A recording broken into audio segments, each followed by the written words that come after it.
Oh, hi. We didn't see you come in there. Yeah, we did. Yeah, we did. We Yeah, actually that's completely set this up so that we could actually have that moment. It was all a lie. Would Much you? like the Friendly Giant. I'm sorry, what? That was his line. Don't you remember? Look way up, look way up. Oh, hi. I didn't see you come in there. Oh, I thought you meant like his disposition in general. Because if you were like, oh no, he was really actually an asshole. Oh no, I couldn't handle that. No, me neither. I wouldn't break that to you like that. Thank fuck. Yeah. Uh, Oof. so I brought a bunch of stuff. Would you believe I forgot my nippers? But you're gonna need those. I'm not all the time. Anyway, sorry we went late. We had to wait for a pot of coffee to brew.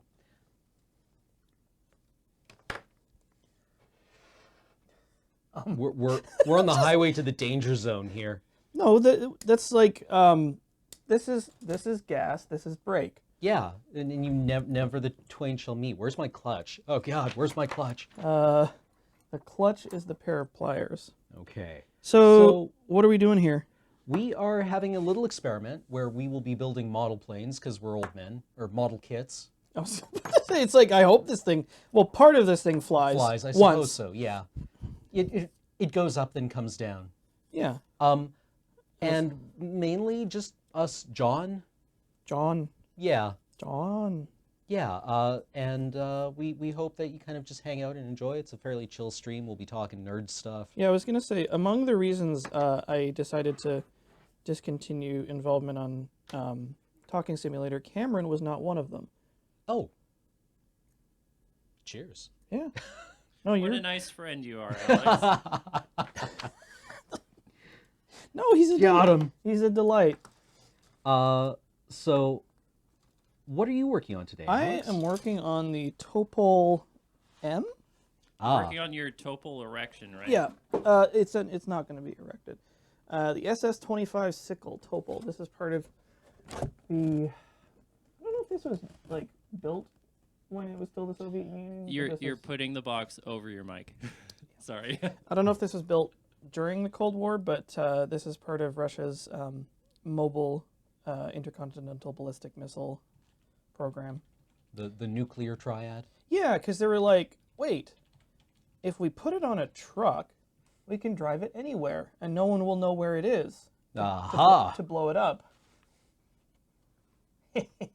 Much like Got him.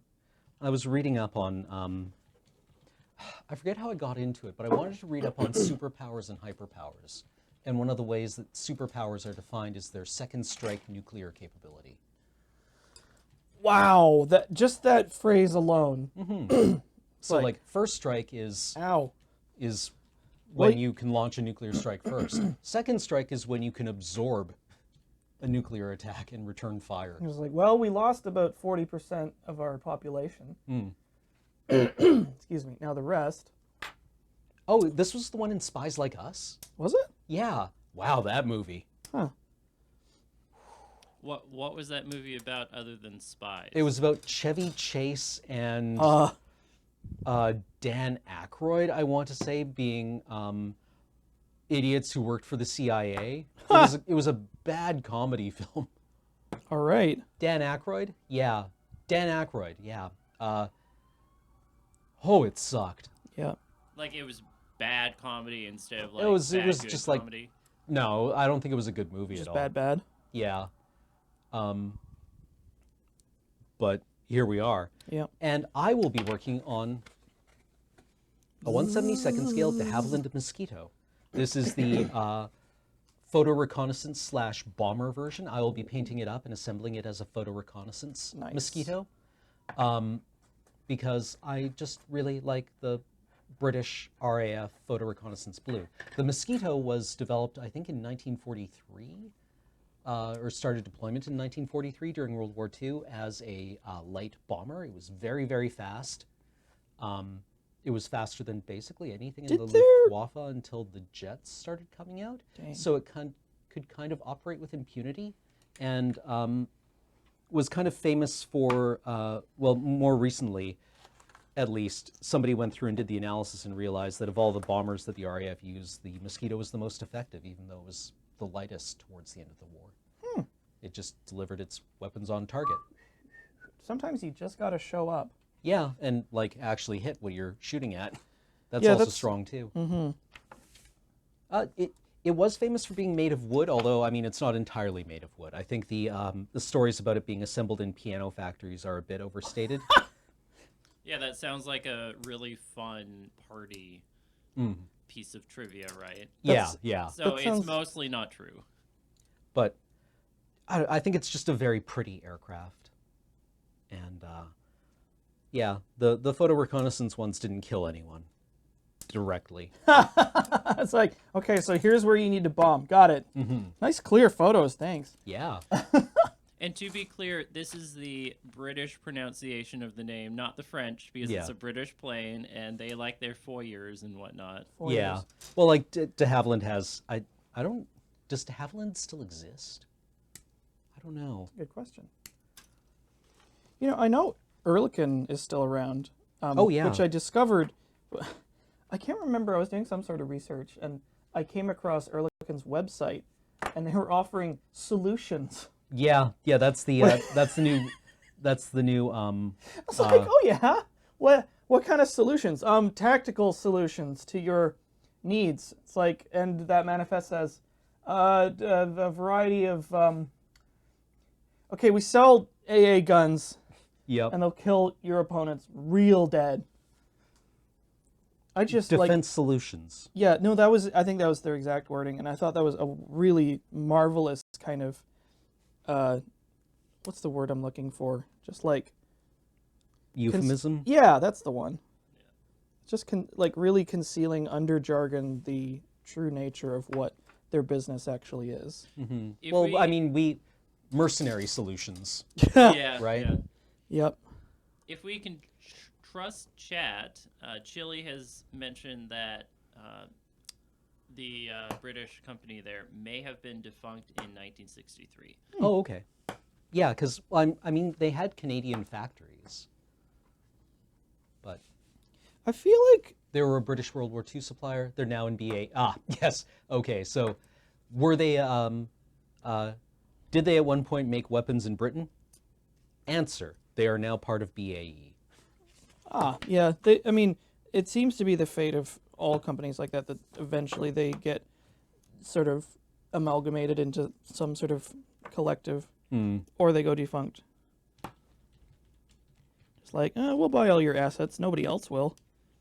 True. You know, you got Tool and Die for making, what is it, cartridges? Yeah. I love that one. So I'm just going through the manual or the instruction sheet, writing down the colors of things because they will give you the parts code for the paint, Oh. and then they'll give you a legend for what that is, Yeah, instead of just being like, I have that, and I don't believe I've been following it. Mainly because I'm probably just going to end up painting this afterwards.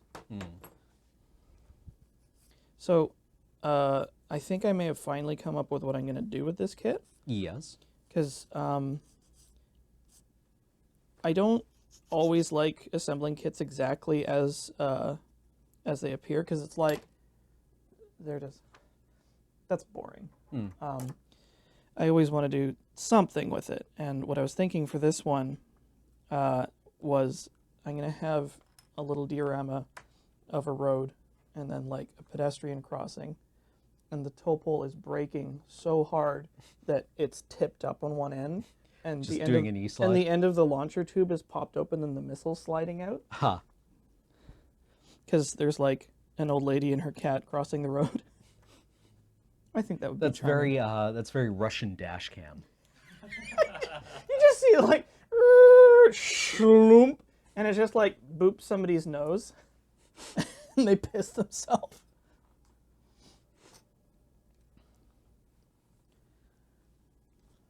I remember when Russian dash cam footage was like, wow, the choice internet material. I don't know if hot it new still thing. is. Yeah. I mean, it's not new, but they're still pretty reliable as very strange content goes. Yeah, I guess Russian dash cam footage operates in the same mode as Florida Man, Yeah. right? Police bulletins. Just like have a specific answer code for that sort of thing. I should have washed this brush first. Oh well. YOLO. Hmm. We're going to be getting discoloration anyway. Although when I put it on the windows, that might be different. Yeah, you're kind of doing it the hard way by not painting the stuff first, Alex.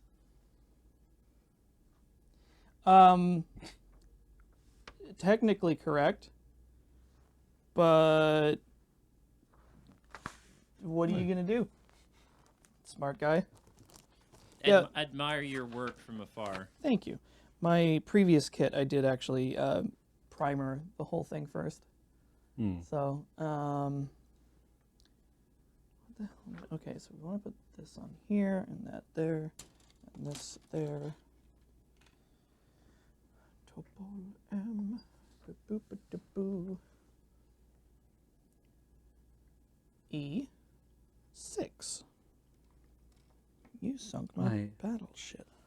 I'm always convinced that I am going to like order the photo etched brass Ooh. and resin detailing kits for these, and I never do, because one of the things that you Smart. can do is get like, for many of your model plane kits, you can get aftermarket third party hyper detailing kits for them, so you can make the cockpit super accurate. Yep. And then you take that cockpit that's super accurate and you put it inside the fuselage of an airplane. Yep. And then you take the canopy and put it over top. And you know it's there. Yeah. And that's nice. Uh-huh. Doesn't that feel nice? It's Yeah. nice to hold a secret in your heart. Yeah. I You can also get like very, very thin canopies that are made out of vacuum formed plastic. Yep. And those help you see through them a bit better. A bit better. Yeah. So maybe you can convince someone that there's actually something in there. But it's The one that I was gonna, god damn it, was gonna do for the what was it called? The Sturmtiger was, I was gonna fill the engine compartment because it actually, there's an aftermarket kit that you can get, of course. And I was like, oh, this will be awesome. And I was actually gonna have it open because it's a wreck. But I bought a Panther engine by mistake. dope. Which is not compatible No. because it was the Tiger 1 chassis. Well, I mean, I suppose if you put a Panther engine in a Sturmtiger, you could model the crew like roasting weenies over their burning engine. I mean, even more so than you would normally with the Panther La, la, engine. la, They were la. apparently notorious for just like They just give up. bursting into flame. Like, it's like, I flammen now. It's like, oh, we have a new Flammenwerfer. It's the engine. His self-propelled Flammenwerfer. Yep. God, that looks like finicky work, Alex. Yeah, I mean, like, this entire business is finicky. I think that's the main appeal. I almost wonder if I'm just going to leave this friction fit. No, I should add, like, a little goober of glue. A gloober, if you will. Just a dabble, do ya? Chad is asking if the Panther had pretty much the same engine as a Tiger and its variants, if either of you knew. It sure didn't look like it. I don't know, actually. I am definitely going to defer that to the Variboos among you.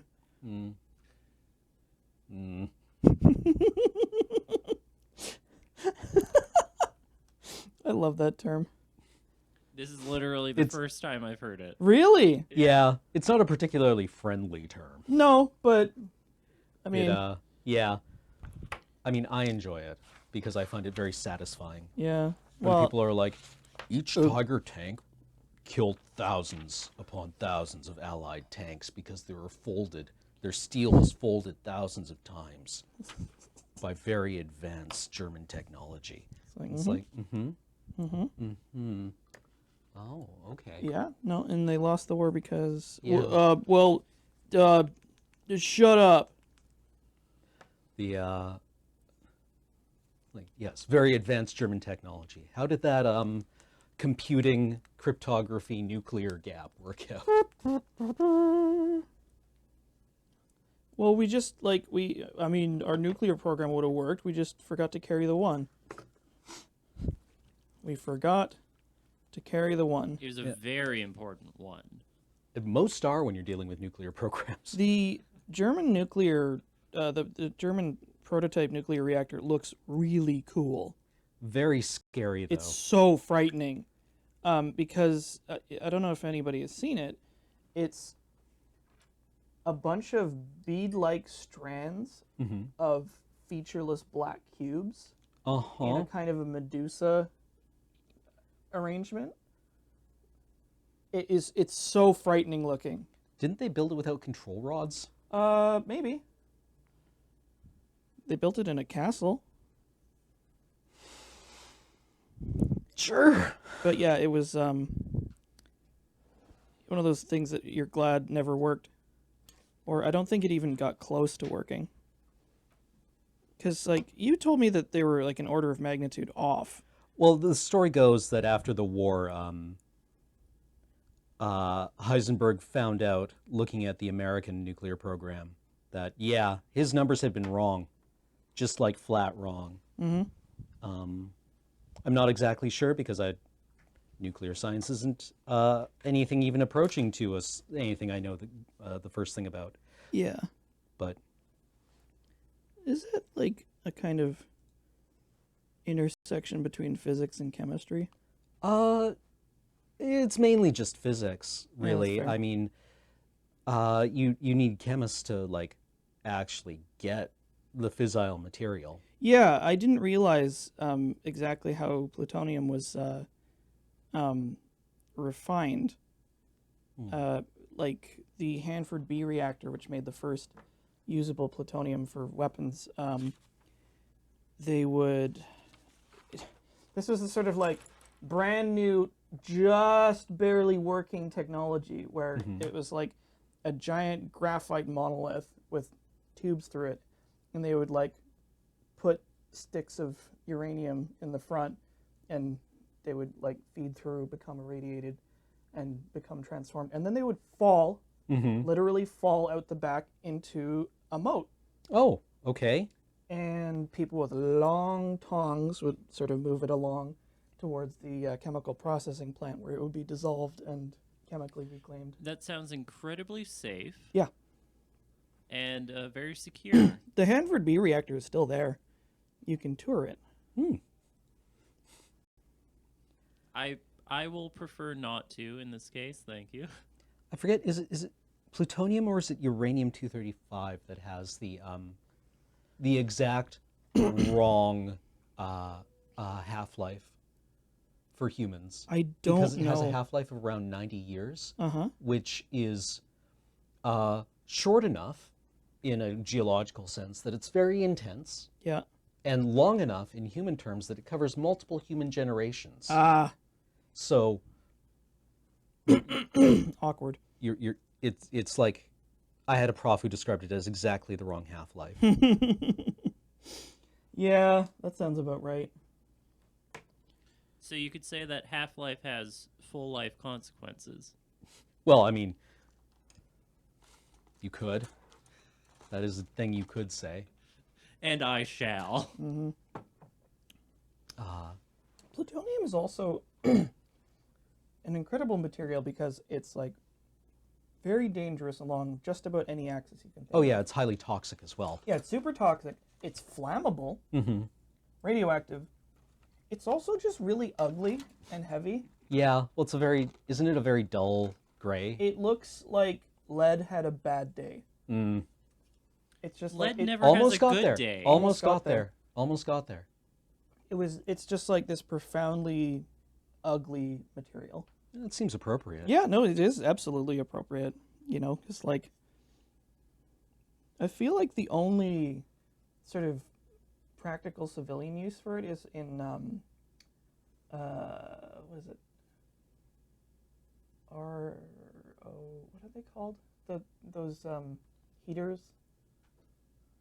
that run off of like decaying isotopes. Like the ones that are used in space probes. Yeah, Right. it's like R something something. Mm. That it's like, we need a heater with no moving parts. How are we going to do that? Ah. I know. We'll put a little ingot of plutonium in it. And no humans will go near it. Oh, humans will go near it. Oh, really? Well, I mean, maybe. RTG, that's the one. Hmm. Radioactive something generator. Saying, Thermal generator, that's the one. Yeah, it's just a highly reinforced flask with plutonium inside, and it's just hot. oh, okay, yeah. Well, I mean, that So- makes sense. Yeah, you don't have to. Well, I mean, you can't turn it off. Hmm. But I think it's quite useful for keeping things warm in space for quite some time. the phrase plutonium ingot is a very potent phrase. Looks like that photo that you showed me that was doing the rounds for a little bit. The one that was supposed to, that never should have happened. Wait, which one was It that? was a bunch of pits lined up with a Sharpie for scale. Oh, Holy yeah. fucking shit. The bad picture. The one where somebody was like, yeah, weren't they uranium ingots? No, I think they were plutonium bomb pits. Huh. There was a photo that materialized of several plutonium bomb pits Mhm. lined up, Yeah.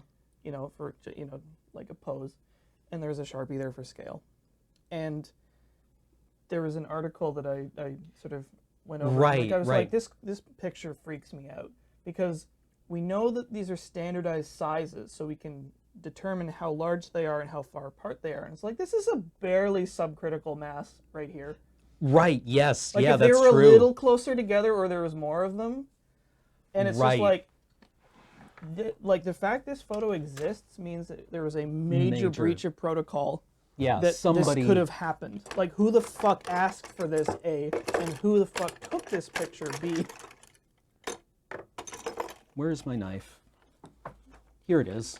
All that noise was for nothing. 26 and 24. Yeah, there had to have been multiple stages of failure for that. Oh, yeah, there it is. But yeah, I was just like, ooh. Do I want to do the photo reconnaissance version for sure? Yeah? Yes, I think the photo reconnaissance version is very pretty. So I'm going to drill out the Oh yeah, the camera. somebody was mentioning the natural nuclear reactor. Oh, yeah. I think there's a couple of them. Well, I mean, like, citation needed, but I remember being told that there is no primordial lead on Earth. It's all like It's- and Yeah, it's all and lead on Earth was not formed in supernova or stellar processes like most other metals. Lead on Earth is formed as the result of the end decay chain of uranium. so all bullets are depleted uranium. I Tell me I'm wrong. heard it here first, Yeah. folks. So the what we mean by natural nuclear reactor is that because uranium is a naturally occurring element, unlike plutonium, which we made up, there's a rock formation somewhere where enough plutonium or enough uranium existed in the rock to have a self-sustained nuclear reaction. It wasn't doing anything, but it was just like, being hot. just being warm. It's just like, huh, that's neat. God, that would be a really great sci-fi concept. Like, somebody finds this. It's just like this mysterious source of heat, but it's cursed. The land there is poison. I actually, okay, so this is an idea I've wanted to do. Can I use your paint water? Yeah, go for it. Absolutely not. For a long time, ever since I saw the documentary Into Eternity, Mm-hmm. which is about, I want to say Iceland's nuclear waste disposal program, where they found a very geologically sound place, and they dug a very deep mine shaft and catacombs where they're storing all of their nuclear waste. And they had this question where it's just like, how do we mark this?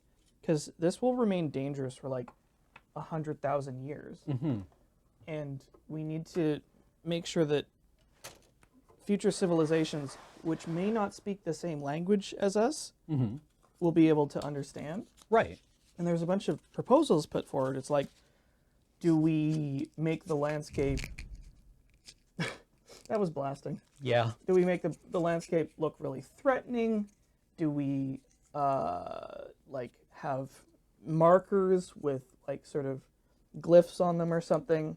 Do we leave it alone and make it not look like anything? Yeah. Because like skull and crossbones or like the radiation symbol makes sense to us, but like Yeah. Like, future people, well, like skull and crossbones isn't necessarily even a universal threat now, right? Like the counterexample that's usually brought up is the Mexican Day of the Dead, yeah, right? Where it's a very festive thing. because the concern is like a large, deep fortification. Is useful. Yeah, it's like it's useful. You could make a fortress there. There's something buried that was important enough to entomb it this thoroughly. Yeah. That usually means treasure. Yeah. So the story I want to do is, it's like some number of thousand years in the future, and a post-civilization primitive society finds it, and they have a bad time. But they want to have a good time. I Alex. know, but they don't. I mean, the correct solution to that is you ensure the continuity of your civilization over the lifespan of its waste products. That But sounds that's a way difficult. less interesting problem. Yeah. Right. that- Like one of the attractive things about these kinds of problems is that they're interesting to think about. Yeah. Because we like worrying about things, Cam. Well, I mean, like you don't even necessarily have to worry about it, but you can definitely see how it's kind of an interesting problem. Yeah. We really like solving problems. We fucking love making them. Well, we can't solve them if we don't make them. I mean, what else is a model kit except a problem we have chosen to solve? Exactly. Crosswords, video games. Twitter. Got him.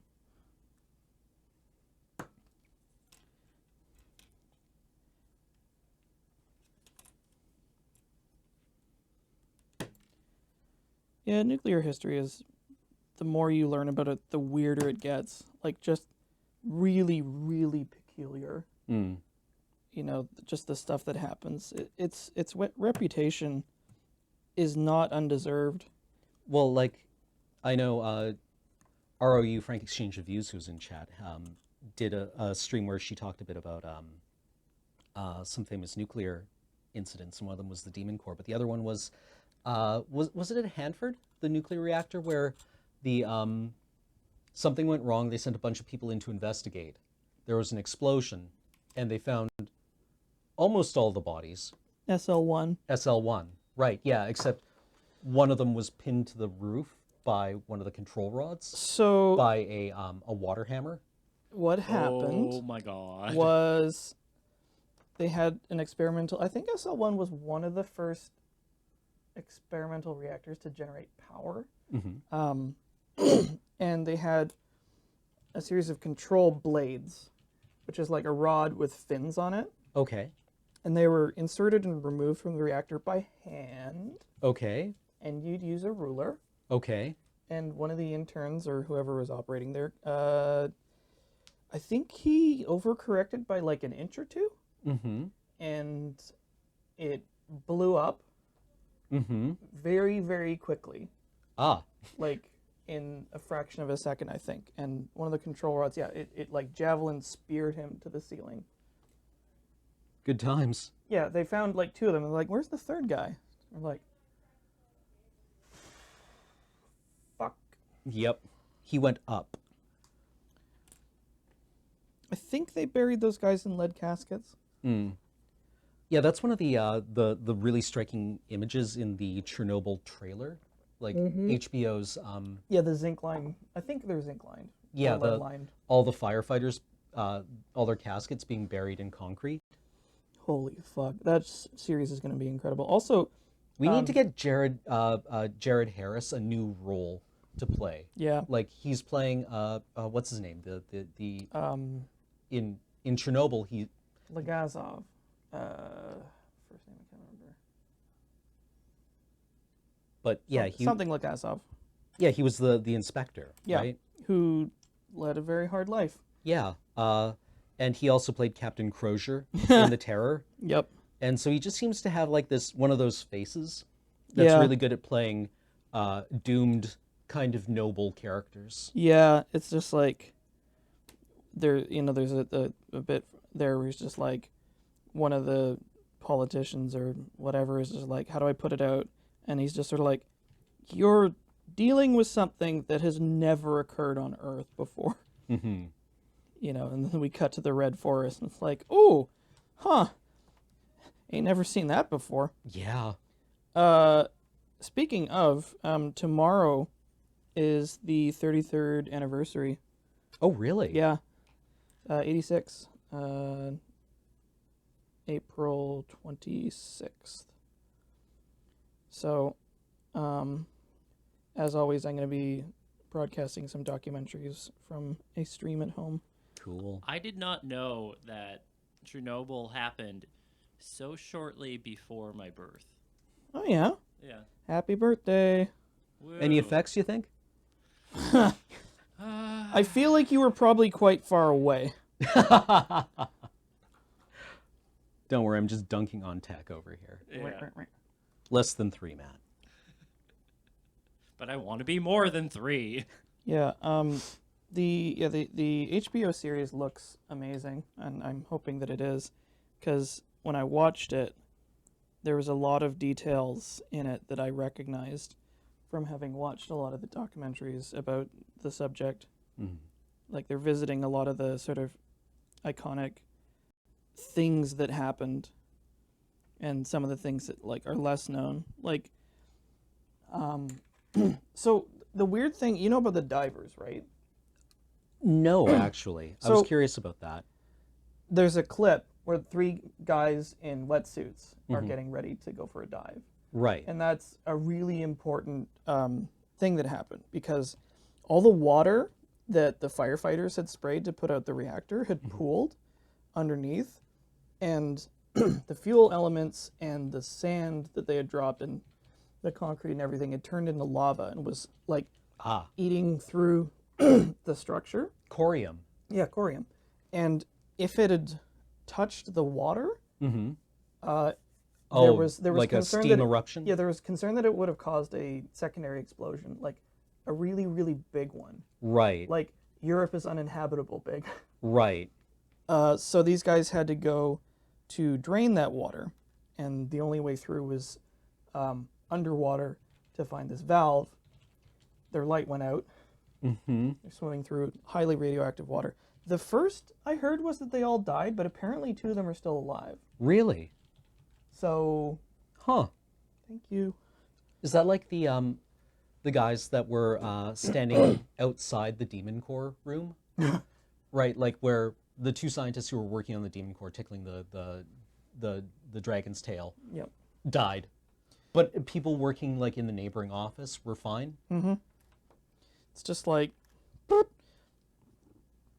It's so, I mean, I've heard a couple of criticality incidents like that. Like, there were some guys with like a tank of precipitate or something like that, Mm-hmm. and they added like 1 bucket too many, and the solution gained critical mass, and it just went, it didn't blow up, it just flashed blue, and everybody was like, what the fuck? And then they died horribly over like Oh, the course of no. like weeks. Yeah, that's ooh. The hell part are you? Are you asking me or Alex or? No, it's just like, what the the... fuck is you? Oh, F2. Sorry, yeah, there you are. Okay, good. Yeah, I thought you were a floor hatch. Flatch.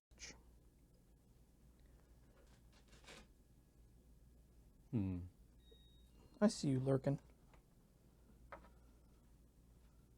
Hello. The big man's come by. Cheese Big man. Oh, Oh, the string lights. Yeah. Also, we should put something in that monitor. Yeah, sorry, I'm kind of an amateur at this. it's text choice.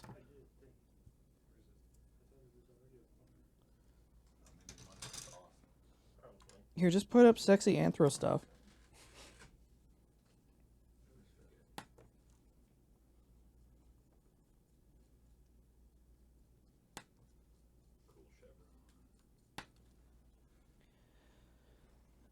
So I think, Speaking of the blue flash. yeah. Whoa, got it. Yeah. Cherenkov. Cherenkov's gun. Has nobody done that? Yeah, now we need that. Okay, put that in the scripts folder. Just a single line, Cherenkov's gun. I'm originally from the Toronto area. Do I have any opinions about the nuclear generation in the GTA? I don't know much about the reactor. Boy, do I have a complicated opinion about nuclear energy. Because I'm real. Okay, so nuclear power is very clean and very safe until it isn't. And then it's really not. So that, that presents a sort of a dilemma because, like, the reason something like Chernobyl happened, the reactor was designed like shit. Bureaucracy led to a lot of corners being cut. Right. And the guy in charge was not following protocol deliberately because he was a megalomaniac. Right. And all those chickens came to roost to result in the disaster.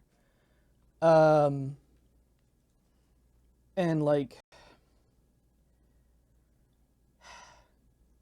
it's tricky because I feel like it will probably be a necessity in our future, which is going to be a tough pill for people who have been affected by it to swallow. And I don't blame them because, there's people whose entire lives and lineages have been destroyed by nuclear power. But it may be one of those things that's necessary. Well, hasn't the field advanced in particular ways where It has. there are some that don't? Yeah, like thorium reactors are quite stable and safe. Yeah, But- like it's become more stable. But yeah, I mean, nuclear power has a definite image problem, which again is not undeserved. B-27. And if there's anything that's usually good for something, it's building large amounts of it very quickly. Yeah, and I mean, it's like, I'm sure these people have heard that song and dance before. It's like, yeah, we were told it was perfectly safe and was going to work and not do anything. Turns out we were lied to. So, yeah. I mean, like coal power plants have a bad reputation, and we're still using several of those right now. People have an easier time dealing with, I think, like conventional dangers. Well, I mean, like, it's just Acute one of the ways dangers, right? that the human brain doesn't really do. Yeah, well, it's like threat assessment very well. yeah, like nuclear energy is like, it's difficult to explain how it kills you. It may as well be magic because it has all these like peculiar properties. It's like an invisible, like extant poison to humanity, and that's really scary. So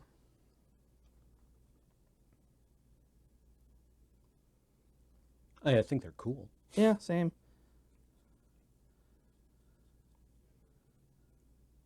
Please donate to the Children of Chernobyl Fund.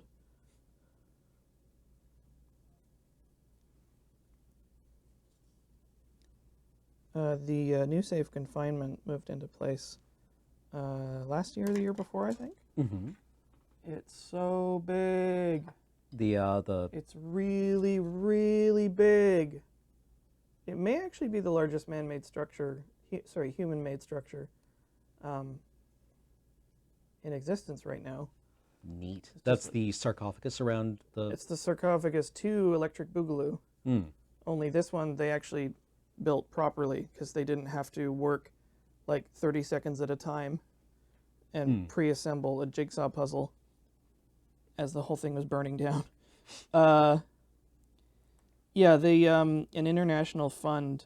It took them 30 years, but they raised enough money to build a replacement containment around the reactor, which has been moved into place, and it's a giant shed with a huge crane inside, and that is going to conduct the final demolition and burial of all the materials inside,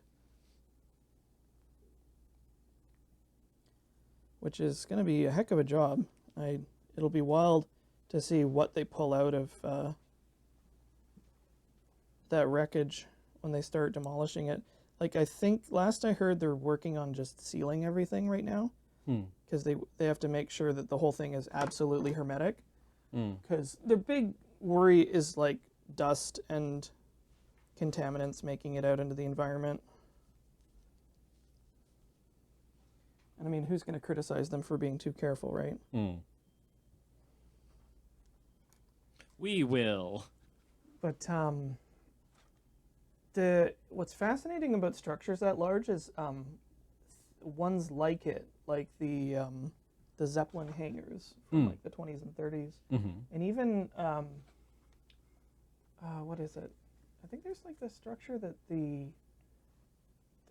space shuttle used to live inside. Oh yeah, They're so large that they have their own internal weather systems, neat, so it can actually rain indoors, neat.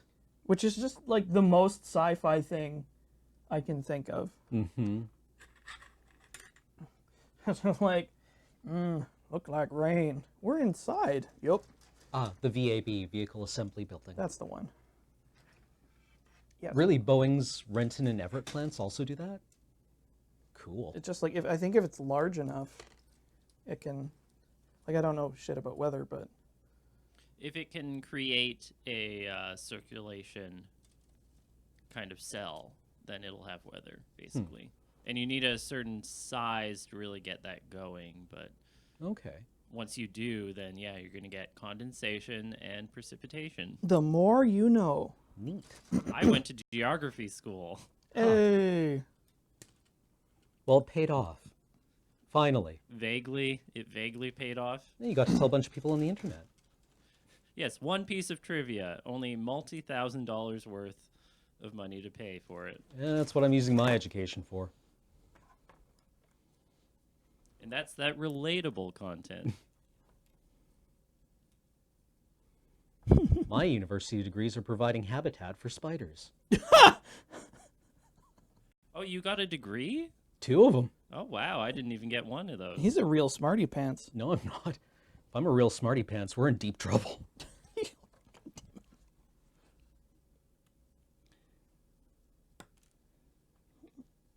Well, I think your degrees are fresh as a daisy. Aw, thank you.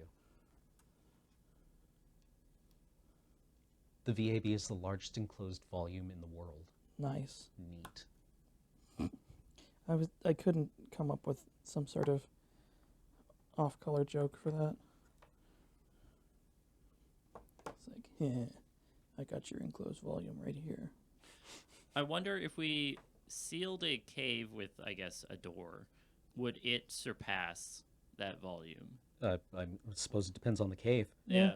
Because there are some very big caves out there. Oh man, yeah, like there's I want to say under like Chicago or Detroit, there's like this network of salt mines that's like as big as the city. Neat. I thought that Well, was isn't really that- cool. Isn't there an enormous salt mine under, is it Prague? Near Prague? Where the miners excavated a cathedral for What? themselves That's so cool. and like sculpted out like the Last Supper out of salt. Oh, my God. wow. People worked on it for generations. That's that's really something. That Poland, That is very near resonant. Krakow. Okay. That is an incredibly resonant, like, image. Yeah. Because salt is also considered in many traditions to be holy almost. Yeah, well, I mean, like we use it kind of like lol, you're salty, but it's It's a the component purifier. of, well, yeah, it's a component of tears and sweat. And money. Well, and you know, you make in various magical traditions, you make circles out of salt, right? Yeah, I mean, it was also the sort of striation between the classes in medieval societies, wasn't it?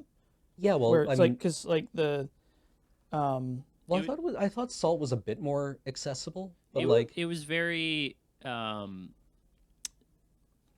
expensive because it allowed you to preserve food, which meant it was in very high demand. okay, Because it if you wanted there to it eat is. meat, dang. if you wanted to eat meat, refrigeration wasn't a thing.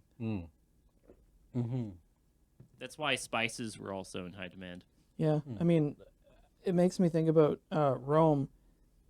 When you had ice, you were a big fucking deal because somebody had to go up to the mountain. Yeah, speaking of caves, yeah, it's like, God, having ice with no refrigeration. It's like, well, where are we gonna get it? Oh, that mountain. How do we get it here? Mules, slaves, burlap. Wasn't there a Simpsons gag with that, where the one where they recover Mr. Burns' teddy bear from like an Arctic floe? Ha! And it was the reason that anyone was working on that was because they were getting ice for the Quickie Mart's ice locker. Like, we lost 3 more men on that expedition. There has to be a better way of doing this. Nonsense. Oh, my leg's going gimpy. it's weird to think that caves were used essentially as ice factories. Yep. Also sawdust insulation, which brings us neatly to Pycrete. Pycrete.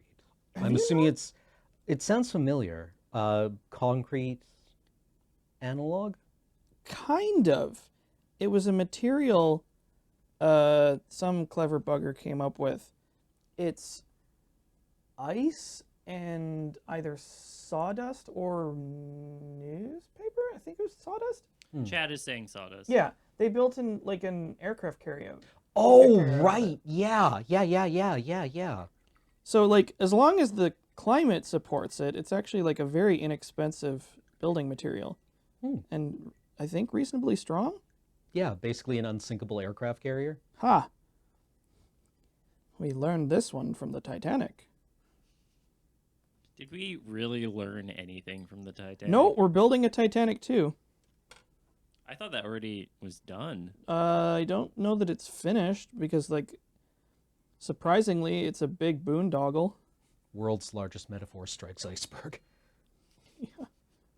I mean, the going joke is that by the time it sails, there won't be any icebergs to run into. What if it was made of the Pycrete or whatever? Wouldn't that be the biggest irony? Well, then the icebergs would leave it alone because they recognize their own kind. Does that mean it's going to ram into a ship and then sink? Holy shit. Beware the Pycrete. We are born of the Pycrete, made strong by the Pycrete, undone. Yeah, Titanic had a sister ship, the Olympic, right?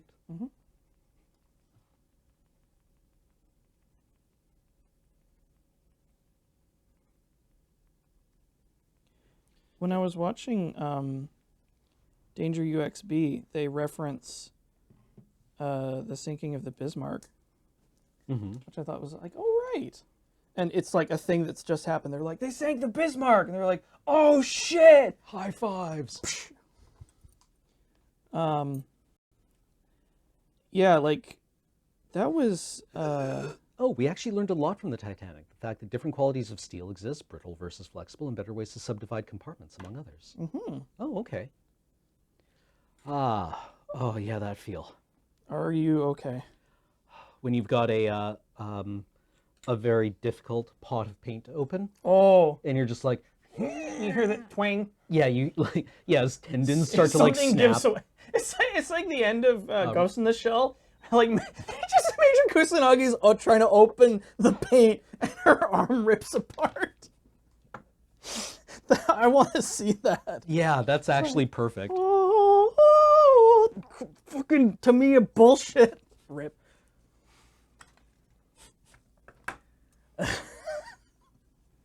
What a good scene that would be. Yeah.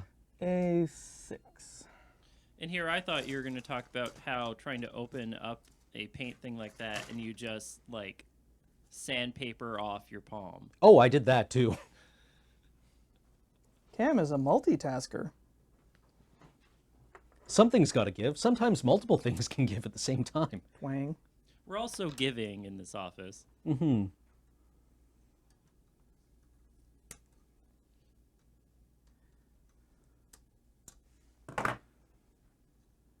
See, now I'm debating whether I pivot into the health hazards of fisting, which I was told about recently. Well, Let's not.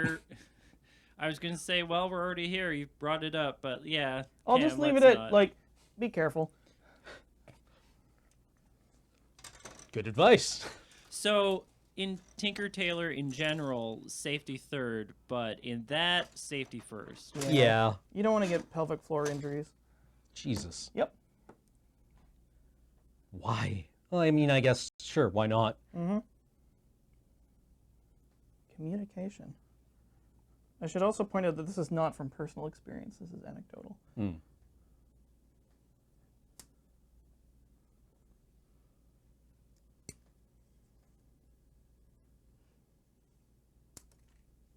Pelvic floor injuries sounds like a band name, says Earthen Nun. It could have been. I'm not telling you what to name your band. Yeah, name's open. Grab onto it, someone in chat. Don't Google it if you're at work Ladies first. and to, like, gentlemen, we are pelvic floor injuries. Drop the bass.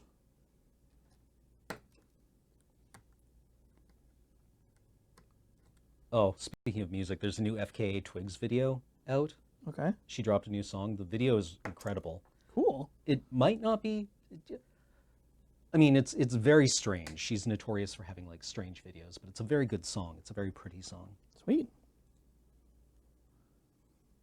I was telling people about how my mind was blown a little while ago when I discovered that Janelle Monáe had made a Holy Mountain reference in her music video. Oh, really? Yep. Neat.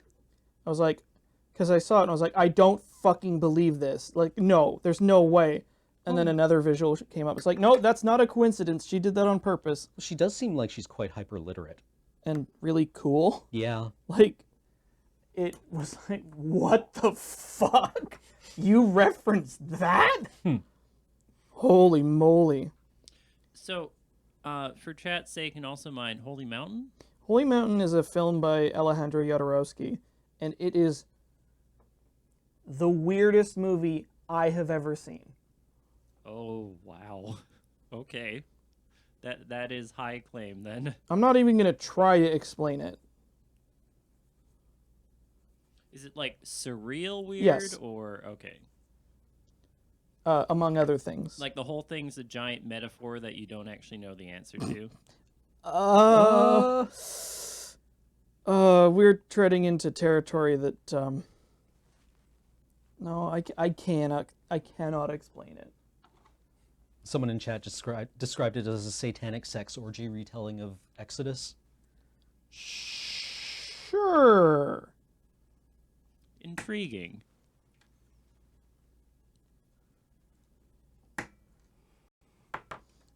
I can travel through solid matter, horizontally, horizontally. Fuck's sake. Ugh.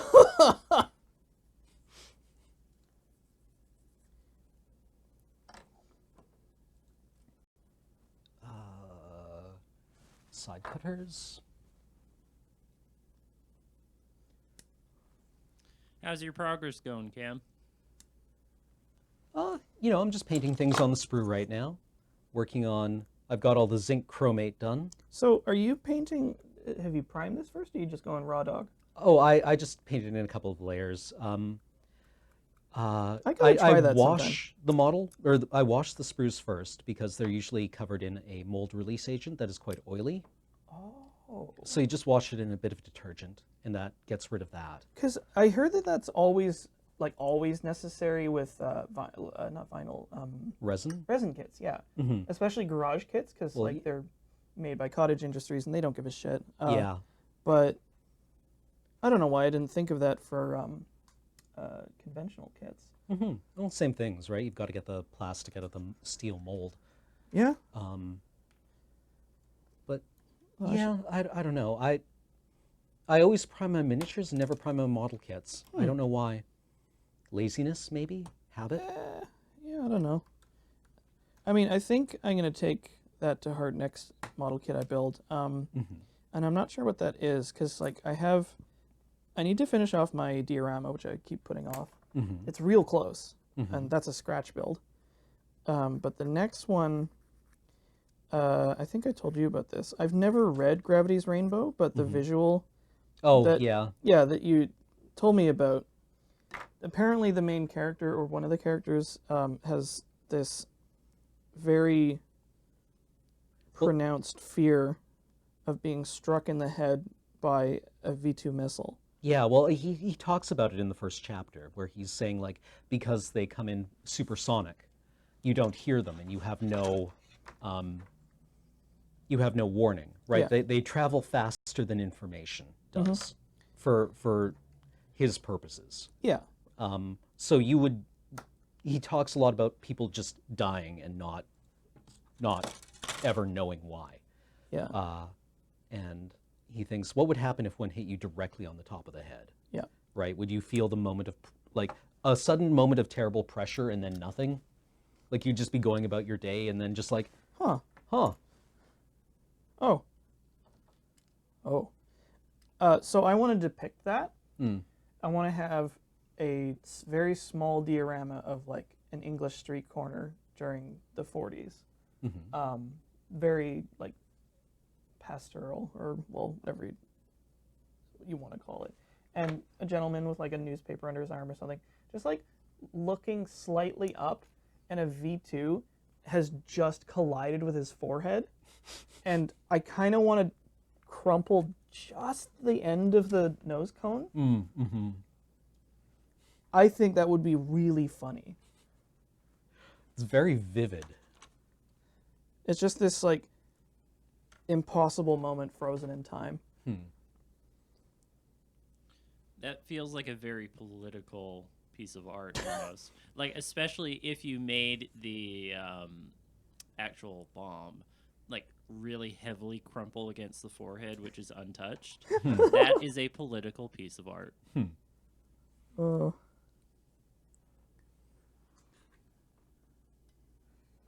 I think about those kind of things fairly frequently, like weird. I am fascinated by the unknowable. Like the questions that definitely have answers, but no one will ever be privy to those answers. Over the event horizon. It's just sort of like, what's a good example that I can think of? It's just like things that happen to people in total seclusion, and they're events that have happened. There's no record of them because like anybody who would know about it doesn't exist anymore. But something happened. The plot of Aeschylus's Lost Plays, right? I'm In the not Library familiar. of Alexandria. You're fascinated by the known unknown. That's the one. And some unknown unknowns. But like ones that can be reasonably assumed. You know, like people who crawled out into the desert. What were they thinking about right before the buzzards ate them? It's like, man, I want a taco. I'm fucked, but I just really want a taco.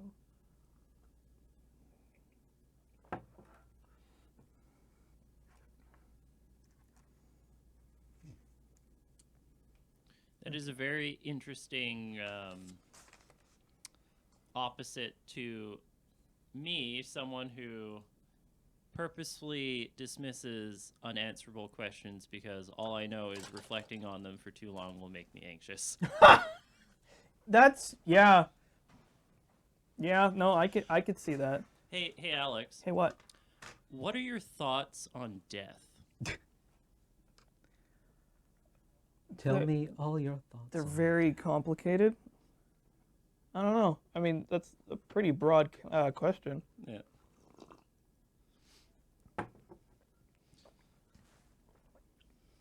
I said, Somehow that is the one quote from Kill 6 Billion Demons that just sticks out in my mind. which one is it? If you see God in the road, he would be cut. Or no, wait, Kill him. kill him. Reach heaven through violence. Yeah. But no, like the question that particular character gives the protagonist is, what are your thoughts on death? I don't remember that. I should probably reread some of it. Like, Oh, it's lovely to reread, especially considering the cosmology of the whole thing has kept unfolding and you learn more and more. yeah. Also, just like watching Allison blossom as a character has been so fulfilling. She's so fucking cool. As she becomes more and more queer. Pretty much, right? So gay. But I was gonna say that the great like double swerve they do when they come back after the pause. They're like, oh, they're just good friends. Oh, gals being pals. Spoilers. Those gals are really being pals. Real right now. pals. That was, oh my god. I don't want to get too far into spoiler territory, but fuck, it's awesome. 22, 23. So I guess all this stuff. Speaking of spoilers, man, I really hope they beat Thanos. Gee, I don't know.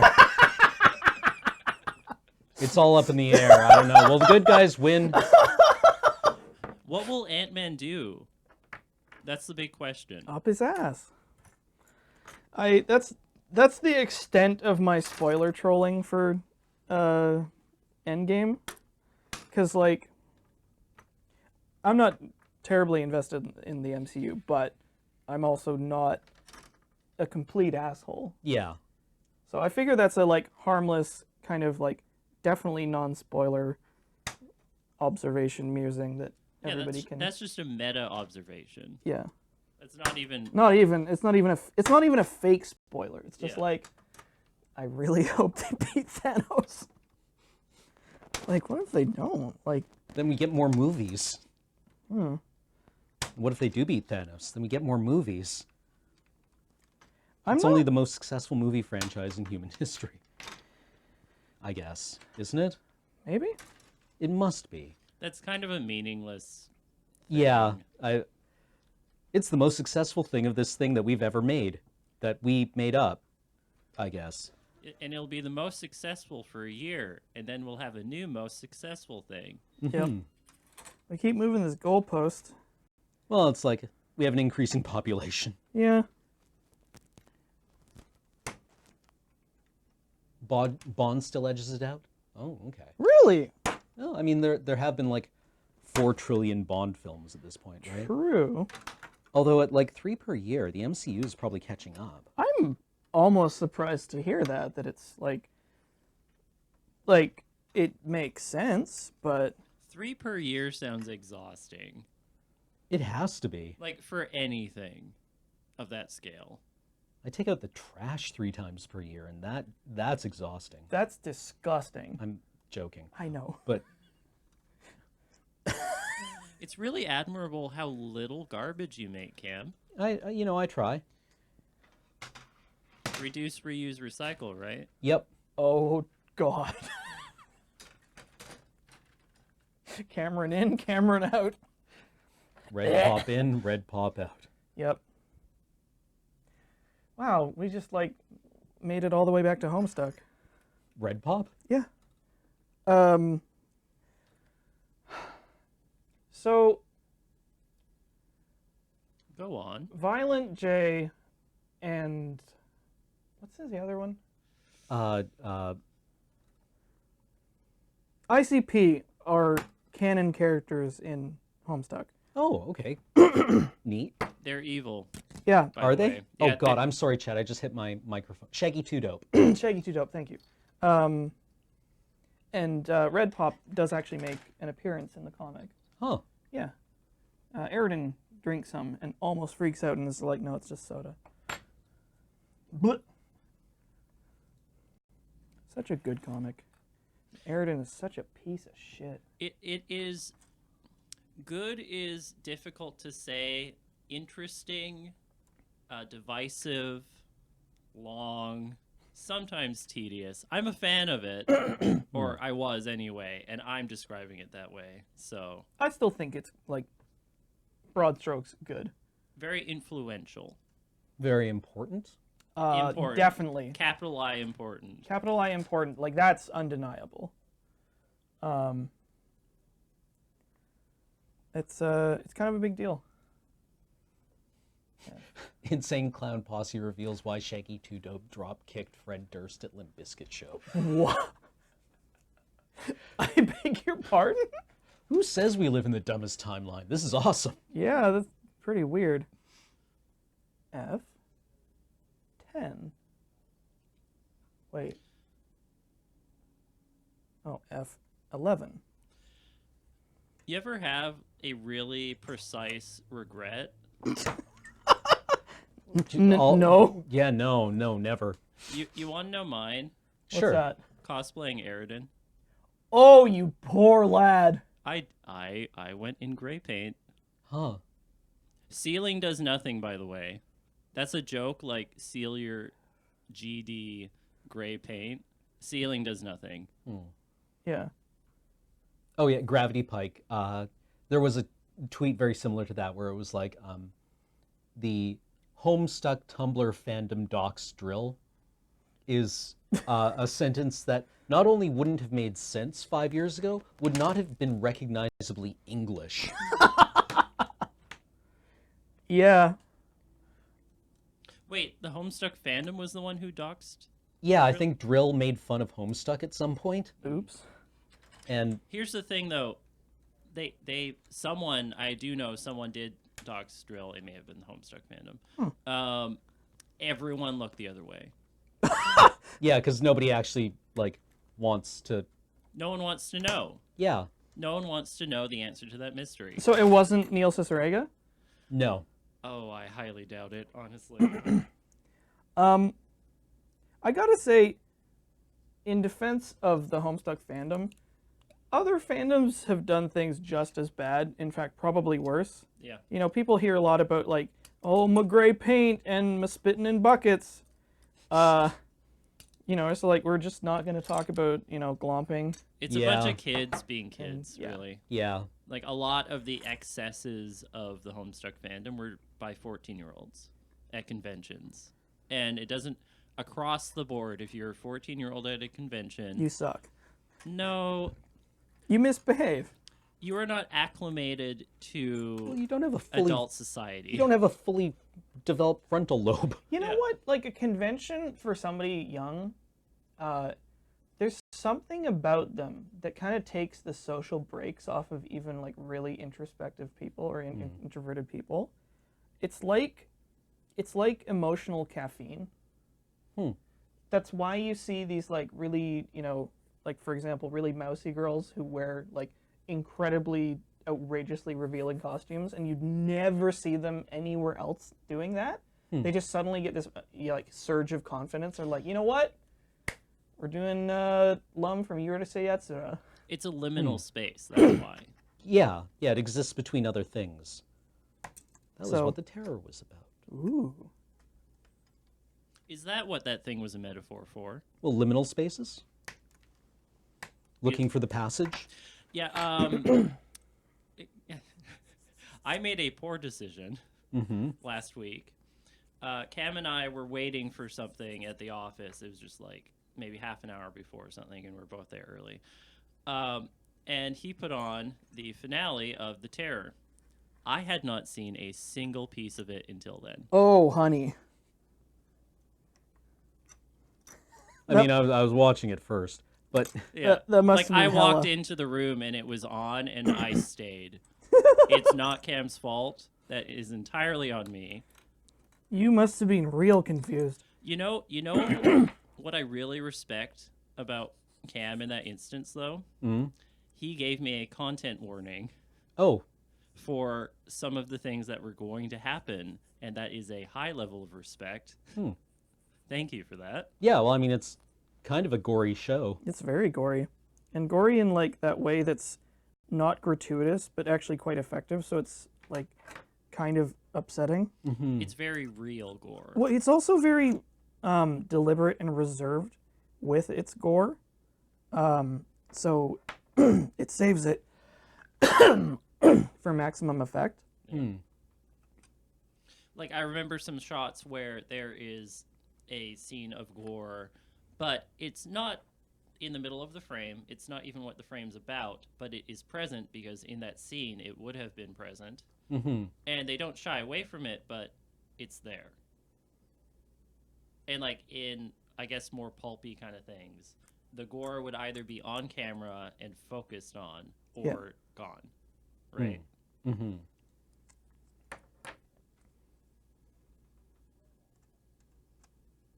Anyway, The Terror is very good. Go It's watch it. so fucking good. Yeah, I mean, content warnings for Everything. well, specifically gore, cannibalism. Yeah. Um, Sickness, yeah. death,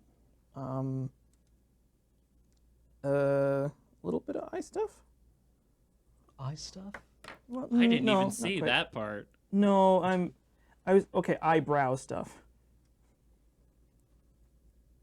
The looking glass, Oh yeah, yeah, yeah. which is like a really great, just little thing that happens. Mm-hmm. Yeah, where his Sounds eyelid incredibly freezes to the telescope. Morbid. Just Yeah. for a Oh my sec. god, really? It does. It's just one of the things where he's like, one of the people is looking through a telescope, and it's a tense moment, so he actually puts it flush to his eye, and you see him pull it away, and there's just like a half second of his eyelid going like, and he's like, ah, gah, Yeah, right. It doesn't dwell on it, and like but it's his just like reaction it's to so it is cold. his reaction to it is definitely like the my knee, ah, Oh, my freaking knee. ah. Oh, Sounds great to watch. Yeah, it's just one of the, like, it's not like a body horror moment. It's just one of the ones where you're like, ooh, oh, yikes. ah, ow. Relatable. Yeah. Like if you've ever lived in a place with real winter, right? It's one of the things where you're like, ow. Right, there's another scene, I think in a later episode where somebody's hand freezes to a cannon. Oh yeah, I think that's the same sequence. No, it's a later episode actually. Oh, okay. Yeah. But you know, if you've ever like been 7 years old at elementary school and take the dare to grab the goalpost. Or put your tongue to the flagpole. Yep. Stuck. Stuck. I have a lot of fondness for that film. The Christmas Story? Yep. Yeah. I know it's probably one of those ones that's like grotesquely over broadcasted, but it's really charming.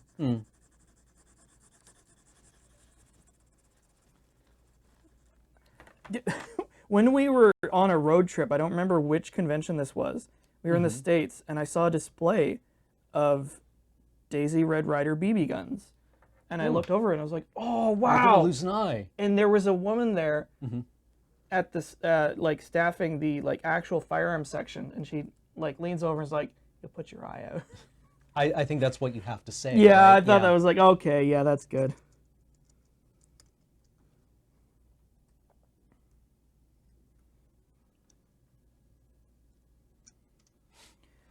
Did we leave Barry out in the field when he stuck his tongue to the thing? Barry? When I was a kid, one of the other kids actually took the dare to put his tongue on the goalpost. What do you do that for? Yeah, I don't know. We told him to. I I think his thought you were- grandfather came by later and got him off. I thought No, you were got him off asking the that like post. rhetorically. No, You actually left a kid out in the... I don't think I did, but I definitely remember him sticking his tongue to the goalpost. Oh, kids. And the way we were. Kids are awful. Yeah. I mean, they're You just don't. they're miniature adults with less restraint. Mm. I'm not sure that they're adults in any real aspect. What is a grown-up, if not just a child with a credit card? Hopefully a bit more than that. I got bad news for you. That is one of my favorite crap shots of all time. Oh, yeah. Yeah, Yeah. James It's like, pulling up. It's like, hey kids, you want some candy? yeah. Me too. That's why I'm gonna go buy some with my credit card. Cause I'm an adult. Drives away, flipping them off. It's so good. That one made me so happy. I was a fan. This part is fitting very strangely. Now point on it to the camera.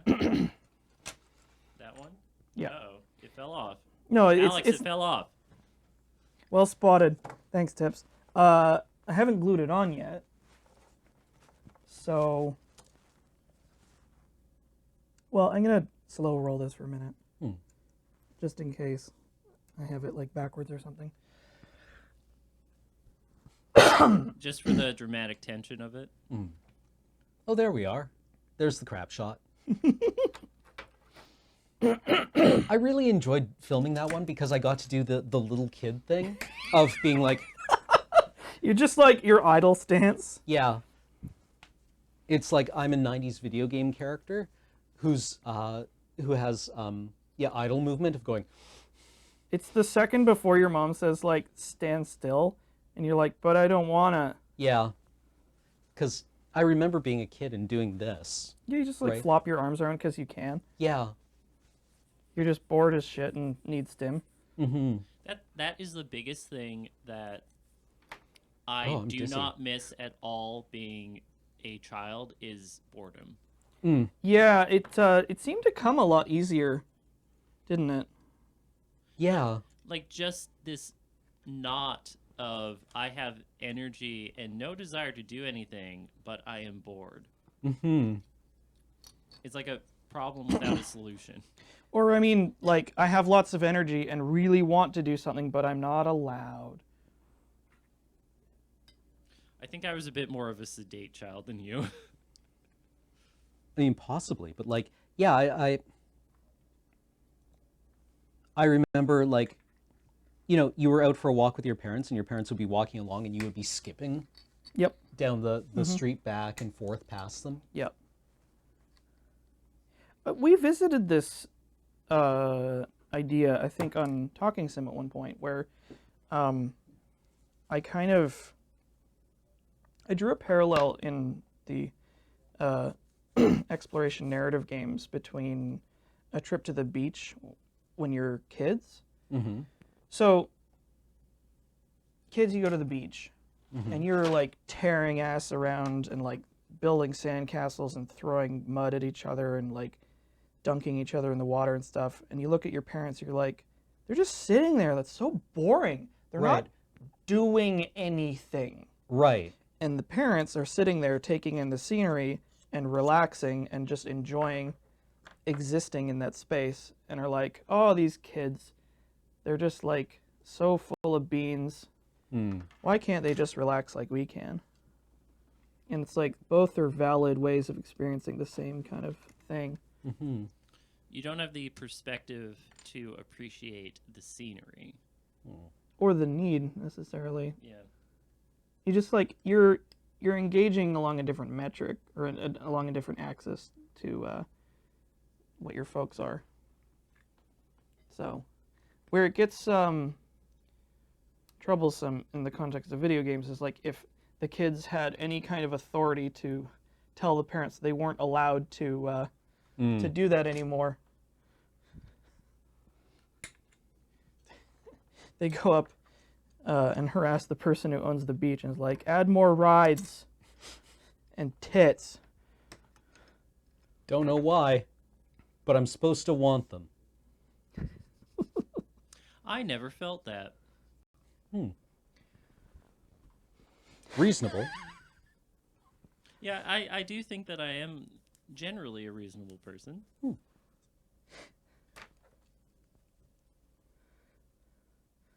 We can. That'll be your next show, The Reasonable Gay.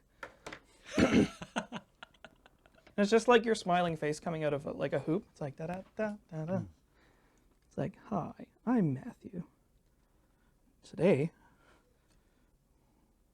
we're gonna talk about, I don't know, what would you do as a topic? I mean, like, the first one that comes to mind that would have, like, long legs is explaining just what the hell Homestuck is. Because it is also a very queer text. It sure is. That comic's real gay. And we love it for that. Yeah. I'm one of those boring Rosemary motherfuckers. I personally Yeah. don't remember interacting with any media that ends with a lesbian wedding. Hot. Oh yeah, you mean like where they don't just get like become tragic dead queers? Or, like, they don't get married or anything. Mhm. Like, there are so many, for example, Shakespearean comedies or something. Yep. Or, like, classic comedies of just whatever, where it ends in a wedding. That's kind of the... Yeah, the classic, like, everything turned out all right. Yep. Yeah. Like, the classic comedic end to something is a wedding, whereas the tragedy is a death, right? Yeah. That's the kind of saying you get in, like, Yeah, in high school In high English school. class. That English 101 and stuff. I've never seen it be not a straight couple, other than maybe, like, one man and MLM couple. MLM. Malum. multi-level marketing. Now I'm thinking about kissing severed heads. Is that Just a proper 'cause. title or an No, activity? that's an activity. Oh, okay. It See? happens. It's a motif throughout the comic. Oh, okay. I hate that you're right. Tips hat, Malum. Tip. You saw the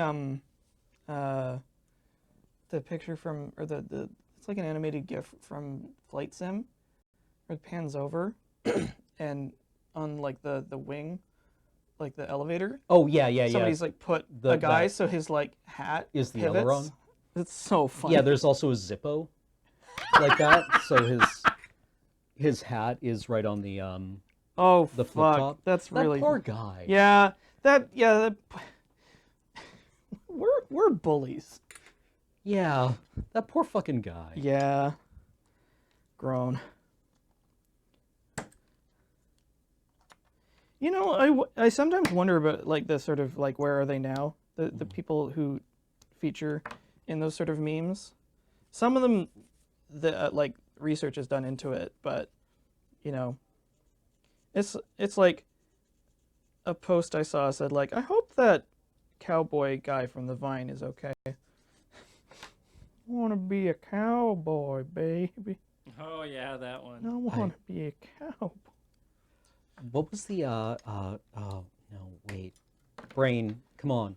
Scumbag Steve. Didn't that guy turn out to be like just very hardworking and like he was working 2 jobs to support his family? Oh, Yeah, I think I remember him actually being like a pretty stand-up guy. Somebody looked into it and he was honestly kind of like hurt by it. He wasn't like mad or sad or traumatized, but he was Like- like, "Hey, come on, man. That's actually worse. Like, oh no. This just makes me think back, like, in terms of recollecting whatever happened to those people. In high school, mm-hmm, for years, I would go on to DeviantArt. mm-hmm." And now, like, I wonder what ever happened to all those people I followed on there. Whatever happened to all those artists? I don't know. Because that's something that happens frequently online is you follow someone, Yep. Mhm. and then they go dark. Yeah, And you're right, like, right. What happened? So, from a small sample size, I think I know at least a couple people who used to be like big time artists, and like I was almost kind of envious of them because they were better draftspeople than I was. But once sort of adulthood hit, they sort of just like dropped it like a rock and became like career people, which is not like an invalid thing to do, but I think that it's really easy to buy into the assumption that it's like just for play, Hmm. not for real. So people just, I think people are give up on it as a viable thing very easily. What in the fuck? Oh, I see. Sorry, everyone. What, did you have to cut? Well, I was trying to keep it stealthy, but you know. Oh, you farted. No, I Cam, why did you fart? because I hated salt. I mean, I actually didn't, but you know, just for the record, before it shows up on the clips. Yeah, Cam has never farted once in his life. Certainly not in the office. Dang. You just have like a reservoir.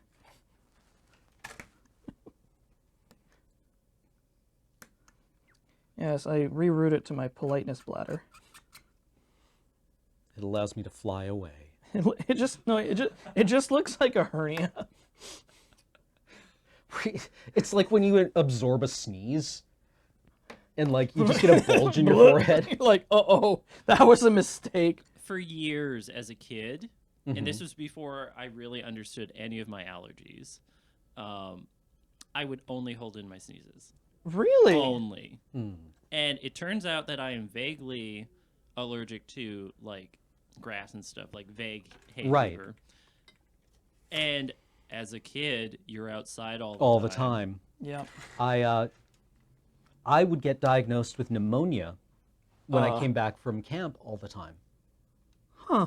I'd like have these massive respiratory issues, and they would listen to my chest and be like, "Wow, Pneumonia kills people. yeah." Why did they keep sending you to camp? Well, because it probably wasn't pneumonia; it was the allergies that I had. Yeah, Because I went yeah. for allergy testing when I was like 15 or 16, and they're like, "So you're allergic to all of the grasses, right? Like the grass outside on your lawn, the grass growing outside in the fields." I think, like, you know, they do the thing where they have the samples and they prick your back, Cut me, Yeah. Mick. and it was just like a swollen mass of flesh. That's disgusting. And my mom was like, "Wow, we are the world's worst Indians, right? Like, we're just all allergic to everything." This seems like a high correlation of inside people working in tech vaguely, or like broadcast vaguely, or just nerd stuff vaguely. Yeah, I mean, and I guess grass it's self-selecting. Yeah. Right? Because, I like- don't want to go outside. Why? Because my eyes swell shut. Yeah, I don't want to go outside because it makes me sneeze, and the sun wants to kill me because I'm ginger. Mm-hmm. So I guess I'm an inside person now. Yep. You're just lazy. I have no capability of empathizing with anybody else's situation. Why aren't you like all the other kids that like to go outside? Why are you making my life inconvenient by me having to think about your pain? Woof. That is one thing that I do not miss about childhood as well, is the like comparison of you against other children, because Huh. that is pretty much all that early school is. Jeez. Comparing people and trying to have everyone meet a certain standard. Mm-hmm. And obviously everyone is going to like going outside during recess and running around until they're tired. Goddamn fish. Why aren't you more like monkey? Why can't you just be monkey and climb the fucking tree? You're so stupid. And then I turned like 20, maybe 18, and it was like, oh yeah, I don't actually care about other people relative to my standing. I'm not comparing myself anymore. Mm-hmm. God, I really want to be able to do that. I habitually compare myself to other people, mostly unfavorably, and it's like a bad self-harmful compulsion, but here we are. Okay, I think I am done painting silver for now. He said, painting more silver. There are two kinds of silver on this kit, or multiple kinds of bare metal. Oh, And yeah? some of them are not actually bare metal, because a lot of what you see as silver on military vehicles is actually silver or aluminum infused paint. Ooh. Is that heat resistant? I don't know why they used it. Like, I know the British used aluminum infused paint on the interior of like tanks. and certain Corrosion resistant? corrosion resistance, and it also, I think, it lets you see oil leaks quite easily. Is it fire resistant? Is that something aluminum is? Up until the point where it becomes fire, which the Okay. British found out about in the Falklands, quite interestingly. Yeah. Turns out when you build your warships out of aluminum, Yeah. they can go from being very light and easy to make to being road flares. Oh, shit. Point to the camera what you messed up. Well, there's now a bunch of my flesh on these panels, which will need to be very carefully sanded out. Gross. Like skin or Oh, no, actually, I don't know if that's skin. I think I may have just... what other flesh did you put on this thing? No, I may have just blotted the solvent and, like, melted the surface of the plastic in an unfavorable configuration. I was hedging whether that was paint or your head. It's good ASMR either way. I just turn over and you're doing the, like, Silent Hill vibrating head thing. Like a Tool video? Yeah. How's that for you, chat? Wait. I should stop doing that gesture. Cam, I'm gonna put your mic all the way up. Okay. Now go for it.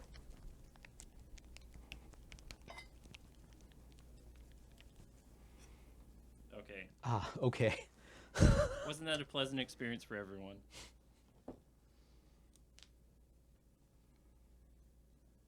Brrrr. Release.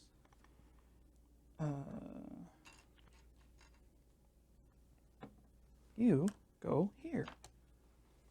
You're quite good at turning me on. It is so weird as a queer man Yes. to revisit my memories of old Simpsons. Oh, episodes, yeah, 'cause, like- including that one that I saw multiple times long before I had any inkling of anything. Right, yeah, because they're not very kind to Smithers, are they? They're not very kind to him, but it's just like any piece of media that is queer coded at all. Yep. When you revisit it after discovering things about yourself, it completely different light and very messy feelings around it, right? I mean, like, you have been and continue to be the punchline to a lot of jokes.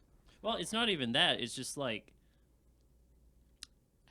why things resonated with me. Mm-hmm.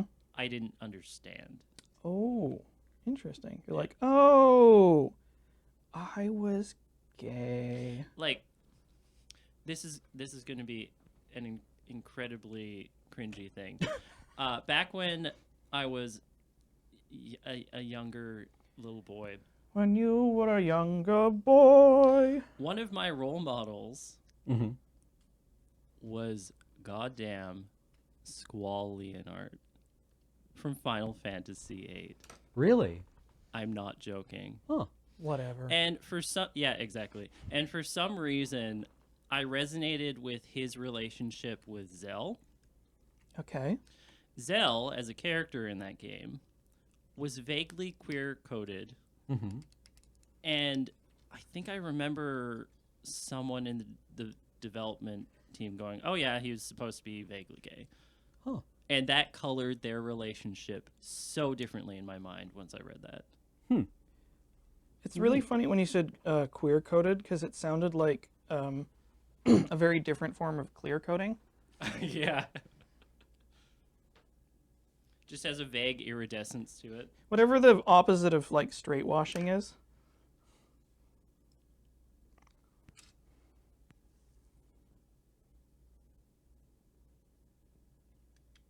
It's like now we apply the queer coat. Or maybe it's a type of garment. It's like, Jules, it's my turn in the queer coat. You had it last week, but I look so good in it. Mom. Share it with your brother. Okay. You know he has trouble dating. Mom!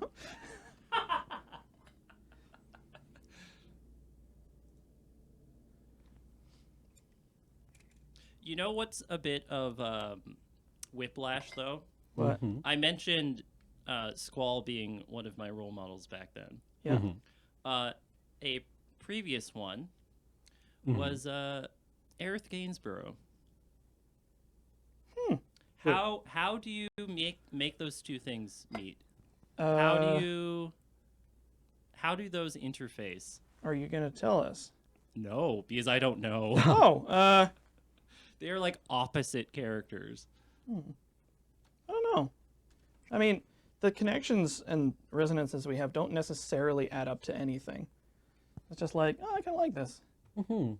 It's not like, not every character that you like, you maybe have anything in common with. You just like them. Mhm.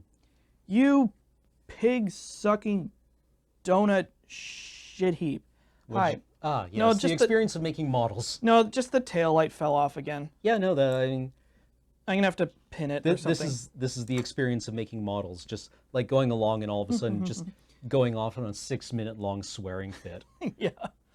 What if you build into your diorama that the taillight has come off because it's screeching to a halt? Well, then you would need to build all the detail inside the tail light housing. Mm, Sounds like a massive scratch building job. But that's the fun of this, right?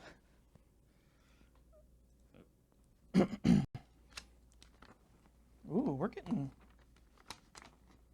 We've only got a couple more pages. I mean, there's like still a fucking billion parts to put together, but Like you make the joke about like needing the tail light or the cops will pull you over, right?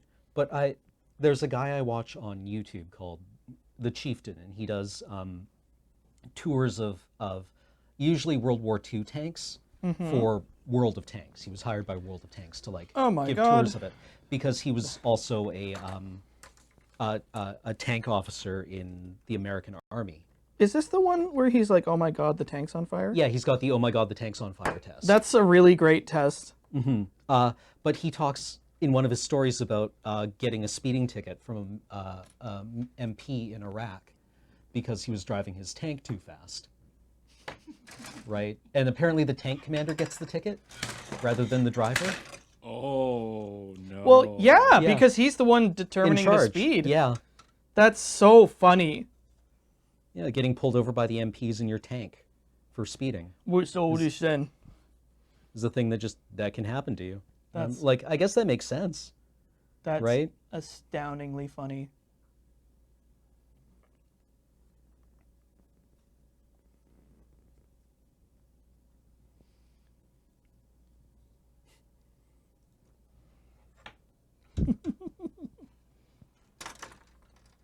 I wonder what the rhyme or reason for what objects go on what sprues are. I don't know. I imagine now that there's probably like a CAD optimization tool, right, where it like decides what will save the most plastic or Yeah. save the most space. But there's also like sub-assemblies. Yeah, they probably AutoCAD it. You know, it's like the popular imagination of how electronic music is made, where you just sit at a computer and press the make music button, right? There's probably like a CAD optimization tool that operates in the same mode, where it's actually like a very complex and Yeah. like There time-consuming was- job for a person. There was a guy, there's a channel, he does like CNC fabrication, and the title of the video is like, "Robots are not going to take your job." Right. And it was him configuring a CNC operation, and there's just so much shit to do. Huh. And he just keeps going through all these steps and doing things and like configuring tools and aligning tools and doing, it's just like, there's a lot of work involved. You know, people figure that CNC is just like, boop, make object. It's like, no. I had an idea for a science fiction, or a science fiction role-playing game. Yeah. And one of the things in it would be that I couldn't decide whether I wanted to include this in my Call of Cthulhu campaign or not, and I think I decided I just didn't have the time to get into it because it would have just been like, oh, neat trivia, but completely irrelevant. Where computer designed components for things stop making sense to humans. Ooh. Like the machine has run multiple like versions of this, and it has converged on this like widget, right? Like that is perfectly common in use, right? This is what this thing that'll go in the U-bend in your kitchen sink now looks like. And it makes no sense to us because our perception of the universe is not well optimized, right? But the computer can see it, right? The computer sees. Sees the line. Yeah, the computer sees the line that we're incapable of seeing. The computer plays Magic Arena and gets no complaints from the chat. I want to see that happen. I thought that would have been kind of interesting. Yeah, that's very cool. That's essentially the singularity, though, right? Oh, you mean the Nerd Rapture? Yeah. I don't think it, I don't think it has any basis in reality, but I thought it would have been a neat thing for kind of a little bit of casual cosmic horror. That's pretty cool.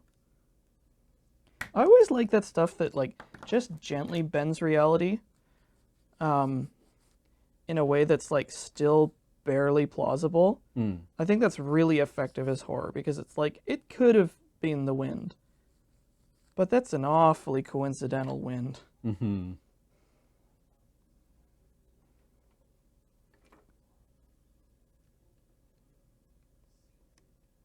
So the singularity is this hypothesized point at which, what is it that is actually supposed to happen? Like machines outpace humans, basically. Okay. Yeah, I think it probably has some kind of technical definition, but what it is that our machines develop the ability to make themselves smarter. Self-development, basically. Yeah. Independence. And what will that entail? They would no longer be shackled by human limitations, basically, right? Like they would become independent Yeah. from us. Be like that movie. The robots got smarter than us. Oh, I've seen that one. Yeah. Really awkward title, but it was all right. Mm-hmm. I always liked Asimov's take on it, where he's like, why wouldn't the machines be gooder Yeah. than us? I mean, like, If they're smarter and, why wouldn't they also be more moral? I was gonna say, like, yeah, the stereotype in fiction is that they become like antagonistic for some reason because, like, oh, we have optimized everything and we do not need humans to interfere with us. And it's just like Well, and the subtext there is that empathy is kind of, suboptimal. yeah, and kind of in opposition to intelligence. Well, this right? is when you're very smart, like our machines will be, then they'll be too smart to care for us. that is way more revealing about the kind of people who think that than anything. Oh yeah, absolutely. These are the people who watch Rick and Morty and think Rick is the good guy. And that they identify with him. Because it's like, well, I mean, there's this kind of idea. It pops up whenever the question is floated. It's like, okay, if we did away with morals, how much more technological advancement could we have? Because there's this idea that we're like held back by ethical standards or like just not doing dreadful, atrocious things, And that's such a dumb thing. Well, I mean, because that's It never. doesn't fucking understand science for a Well, start. It doesn't- that's not something you hear scientists talking about. yeah. And also, they only ever reflect on that question relating to specific morals. They ignore a lot of other morals that are also around. Of course not. It's like, yeah, but if we were allowed to like torture people for scientific purposes, like could we like solve all the world's problems? Probably not. No. No, we couldn't. Like what? You monster. Why would Why would torturing people help? Like, medical development needs to take place in the context of human health care, Yeah. right? And if you're just torturing people, then, you're probably not doing anything that tells you anything about how how that's going to take care of people. Yeah. So, yeah, I mean, like isn't that a lot of the underpinning of the Culture series, where like the super advanced AIs are like, oh, humans are cute, I will take care of them. Well, I mean, the minds of the Culture series, are very varied, right? They take up a lot of different positions, but they care for us, Just right? like- Why wouldn't they? It's like It doesn't take any time out of their day, basically, because they live in a post-scarcity society. we don't need stuff. What are they going to do with? If resources aren't a problem, then why not, right? Yeah, I mean, yeah, that question of Oh, we should take the stream down, actually. Oh. Because, sorry. Wait, when does Checkpoint go live? 1? Checkpoint goes live at 1. Oh, okay. No, you're- you Sorry, guys are fine. I just I want to see how you guys are doing. we're doing I good. think doing well. Actually, Beach, could I ask you for a huge favor and bring me a paper towel? Yeah, I can do that. Okay. Spit in it. That's part of the favor. Yeah. But yeah, I, no, I mean, like, the minds drop the ball on occasion because they do get into, like, in one of the books, they fuck up quite badly by trying to solve a problem by using as few resources as possible.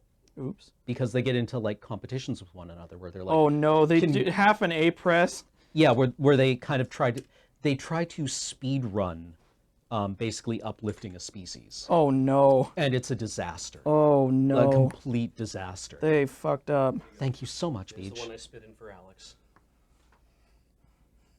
That's no. It's water. Yeah, the For- mouth is full of For water. a brief second, actually, do you want the one that's slightly damp? Sure. Because it is just water. Yeah, it's probably useful. We'll need it to sponge up stuff. Yeah, I mean, And they try to make amends, but the people who were the victims of that, aren't terribly impressed with it. yeah. This is a particular dichotomy that has come to mind for me more and more the last few years, is the oppositional forces of humanity and optimization. Yeah. Because humanity is not optimal. Oh God, no. We're very sloppy. I mean that's nature, right? Yeah. The great march of good enough.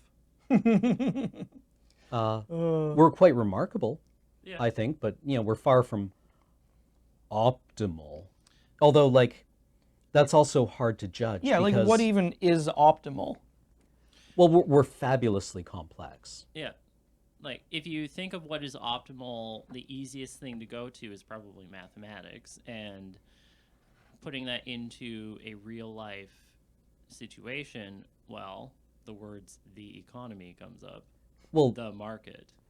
yeah, well, you have to consider that most of what we think of when we do science is we're dealing with models. And models are inherently Is approximations. that guesswork? Well, to an extent, right? And your guesses might be pretty good. They might, in specific contexts, be exact. But you're never dealing with the actual thing. One of my profs once told me, quantum mechanics is totally understandable. It's very easy to understand, right? I'm going to teach a bunch of second years all about quantum mechanics, and by the end of this course, you will have a functional understanding of it and be able to solve complex problems with it. Yeah. And people who say that you can't understand quantum mechanics are wrong, because I understand it, because it's a system that people invented Yeah. to approximate the behavior of the natural world at a certain scale. And that the behavior of that natural world is more complex than what the model depicts. But the model gets, you most of the way there. Gravity Pike just said something really succinct here. The map is not the terrain. Whoa. Well, yeah, that's postmodernism, right? I mean, Zarko, no, that prof was very good. But the idea that yes, you can get it, you can get the model quite easily, but you can't confuse the model with the real thing, right? The model is useful, but don't think it gives you ultimate power over the universe. The model is an approximation. Mm-hmm.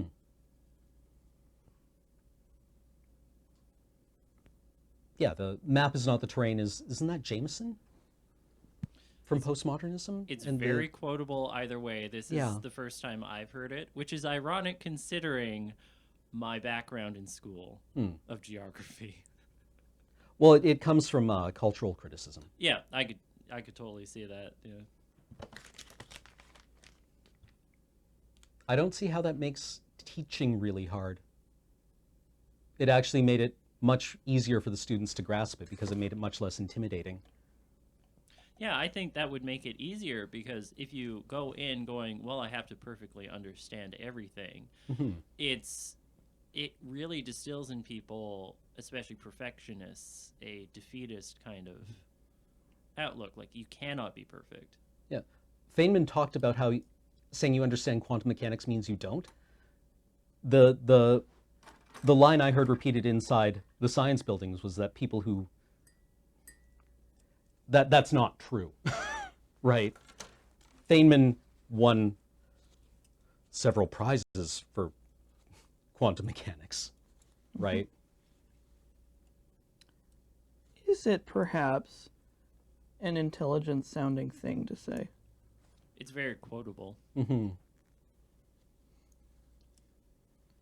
And isn't that the most important thing? You have the stink of smugness about you.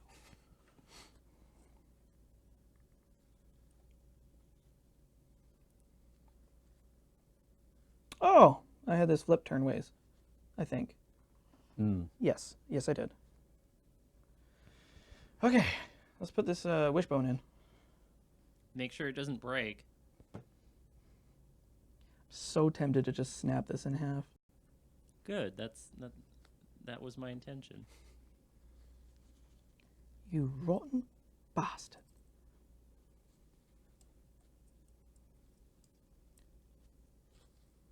Tight tolerances. Not a soldier's gun.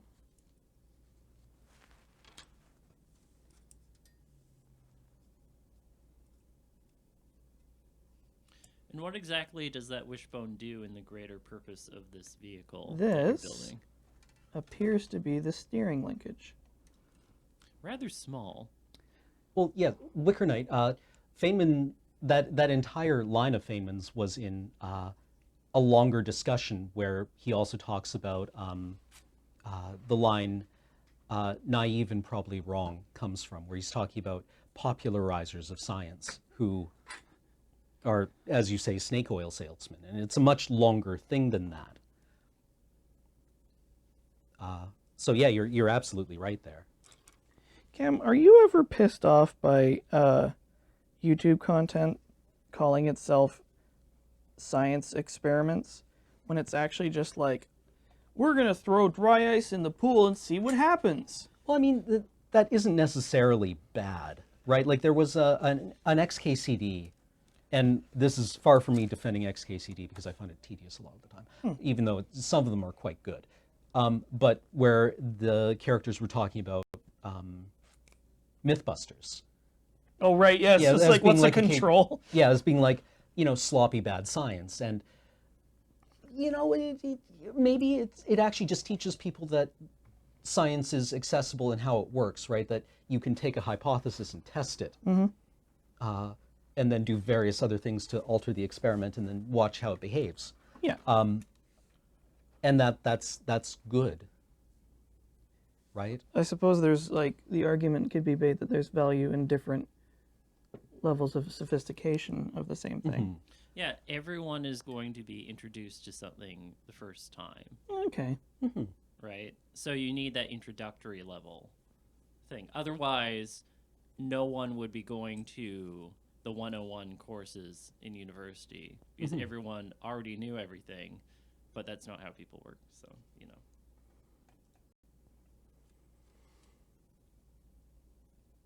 Now, Cam, this is actually a question Mhm. I've had on my mind relating to you. Mhm. Your stance on XKCD always seems so mixed bag. Well, I find it okay. I like a lot of it. I think a lot of it is quite interesting and quite insightful. On the other hand, I find the other rest of it incredibly smug and condescending. Like how he has the disclaimer at the bottom of his website about how this comic may not be suitable for liberal arts majors. What the fuck? He I'm still just- has that there. Last time I looked, What does at that least, even mean? who knows? But it definitely like rubs me the wrong way as being this completely artificial divide between the STEM fields Yeah. and the arts or the humanities, Right. where they right. are obviously opposing ideas Yeah, okay. rather than complementary fields of knowledge. Yeah. Because I know there's that one that you've quoted a couple times in order to say, like, this is kind of BS. With, like, whatever is applied, whatever. Which is... Oh yeah, that Oh, was yeah, the the- purity. Yeah, the Yeah. axis of sciences, Yeah. and I mean that's probably tongue in cheek, but it's still like It leaves a bad taste in the mouth, kind yeah, of thing. it's like very eye rolling. It is also, which is why the question is in my mind, that particular strip is also several years old at this point. Mm-hmm. I'm wondering, like, I mean, I'm confident that he has, evolved or I on hope that. I hope he has developed beyond that kind of like smug hierarchy of Sometimes people change, and Yeah. then other Yeah. times, Mega Tokyo has the exact same art style. Really? Is it Yep. still going? Oh yeah. Oh. Have you seen it recently? The art style is No. exactly the same. like I loved. There's one XKCD where I don't think it was a comic, but it was one of his articles. I think there were the What If articles or something like that, where he was talking about Twitter as just like an example of, somebody asked him, how many unique tweets are there? And he talks a lot about like information theory and what the thresholds of meaning are, right? Which is something that kind of developed out of like Claude Shannon's information theory work. And has all kinds of applications in cryptography and data compression, right? Like where do you start identifying meaning in words, right? Like how many different meaningful statements are there in English, right? How many are there in 140 characters? Because this is when Twitter was 140 Get good. characters. Lol. You tried. And First. Fucking. Oh man, that makes me angry. Fuck. Sorry. Just brief aside. People who post first on videos drive me insane. yeah, It like makes me so irrationally angry. It just like I literally am just surprised it's still around. yeah. I'm not. It's a meaningless, easy to obtain get that pinheads do. But his and he's capable of really interesting writing. Where he said, now I've run the numbers on this, and the number of I could tell you what the number of unique tweets are in English, or an approximation of what the number of unique tweets are in English, but instead I'm going to that number is largely meaningless because it's very, very large. Yeah. And he uses this metaphor where he says, imagine that there is a stone that is, I don't remember if it's like, he says it's like a cubic mountain, like a cube-shaped mountain that is some number of miles per side. A meaningless number of miles. Yeah, per a side. very large chunk of rock. Yeah. And imagine that once per year on its migratory route, a bird comes along and it perches on the mountain and it scratches its beak on the mountain, removing a few tiny fragments of rock, like just shredding a bit of away as dust. And you call the time that it takes the bird to wear away the mountain a day of eternity. And then he uses that quantity of time of a bird wearing away a mountain with its beak as a unit of time to say, like, if you tweeted once per Oh man. it winds up with this kind of very poetic quantity of time, saying that you, as a way of expressing this very large number, and I enjoyed that. I Yeah. thought that was quite interesting. And to me, that whole metaphor there tells me his answer is this question has an answer that is meaningless, and the question itself is kind of meaningless, right? Yeah, there it is, TXE2. And when the bird turns the mountain into a valley, that is the first second of eternity. Wow. That's very, very snappy writing. Yeah, it has it has a very poetic quality to it. Yeah. I liked it. A couple people in chat have mentioned that particular subscript thing on the website for XKCD that you have a little bit of umbrage for apparently isn't there anymore. Oh, really? He's taken it down. Oh, well, that's good. Yeah. So he probably has evolved on that. Okay, One cool. would think. There needs to be an allowance for people to change, Yeah. Absolutely. which is difficult, and the internet isn't especially kind about that. However, it's not necessarily undeserving, because like what looks, you're talking about pulling apart what constitutes an authentic gesture and what doesn't. And that's real messy. Because it's like, are you doing this to save face and PR, or are you actually turning a corner? That's why there is a capital D discourse around cancel culture. Because Yep. either way you go with it, one way or the other, we lose something. I mean, personally, I disagree, because like some motherfucker on the internet saying that X is canceled doesn't mean anything to me. I To suppose it's you- like a collective decision that like, oh, this person isn't. I always thought that was weird, people being like, oh, don't cancel this person. It's like, does that actually have an effect on anybody? I mean, I think, it probably literally does. Yeah.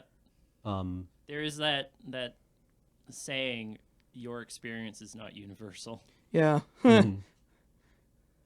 What?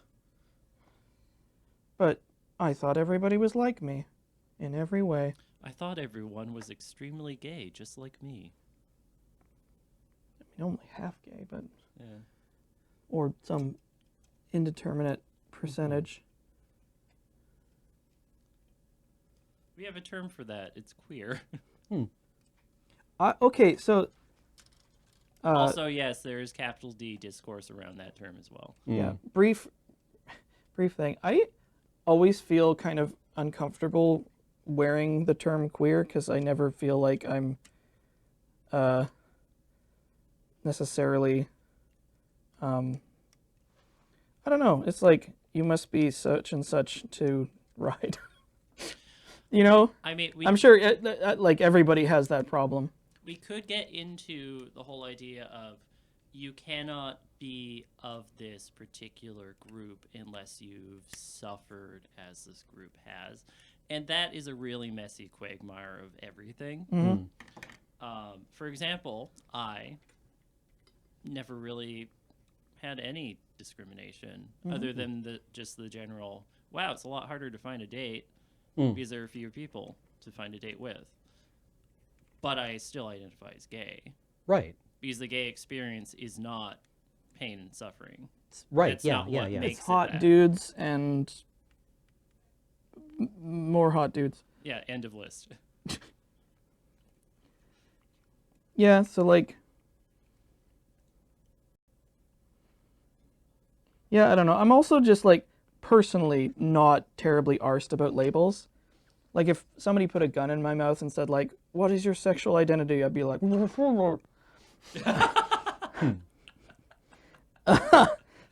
Very eloquent.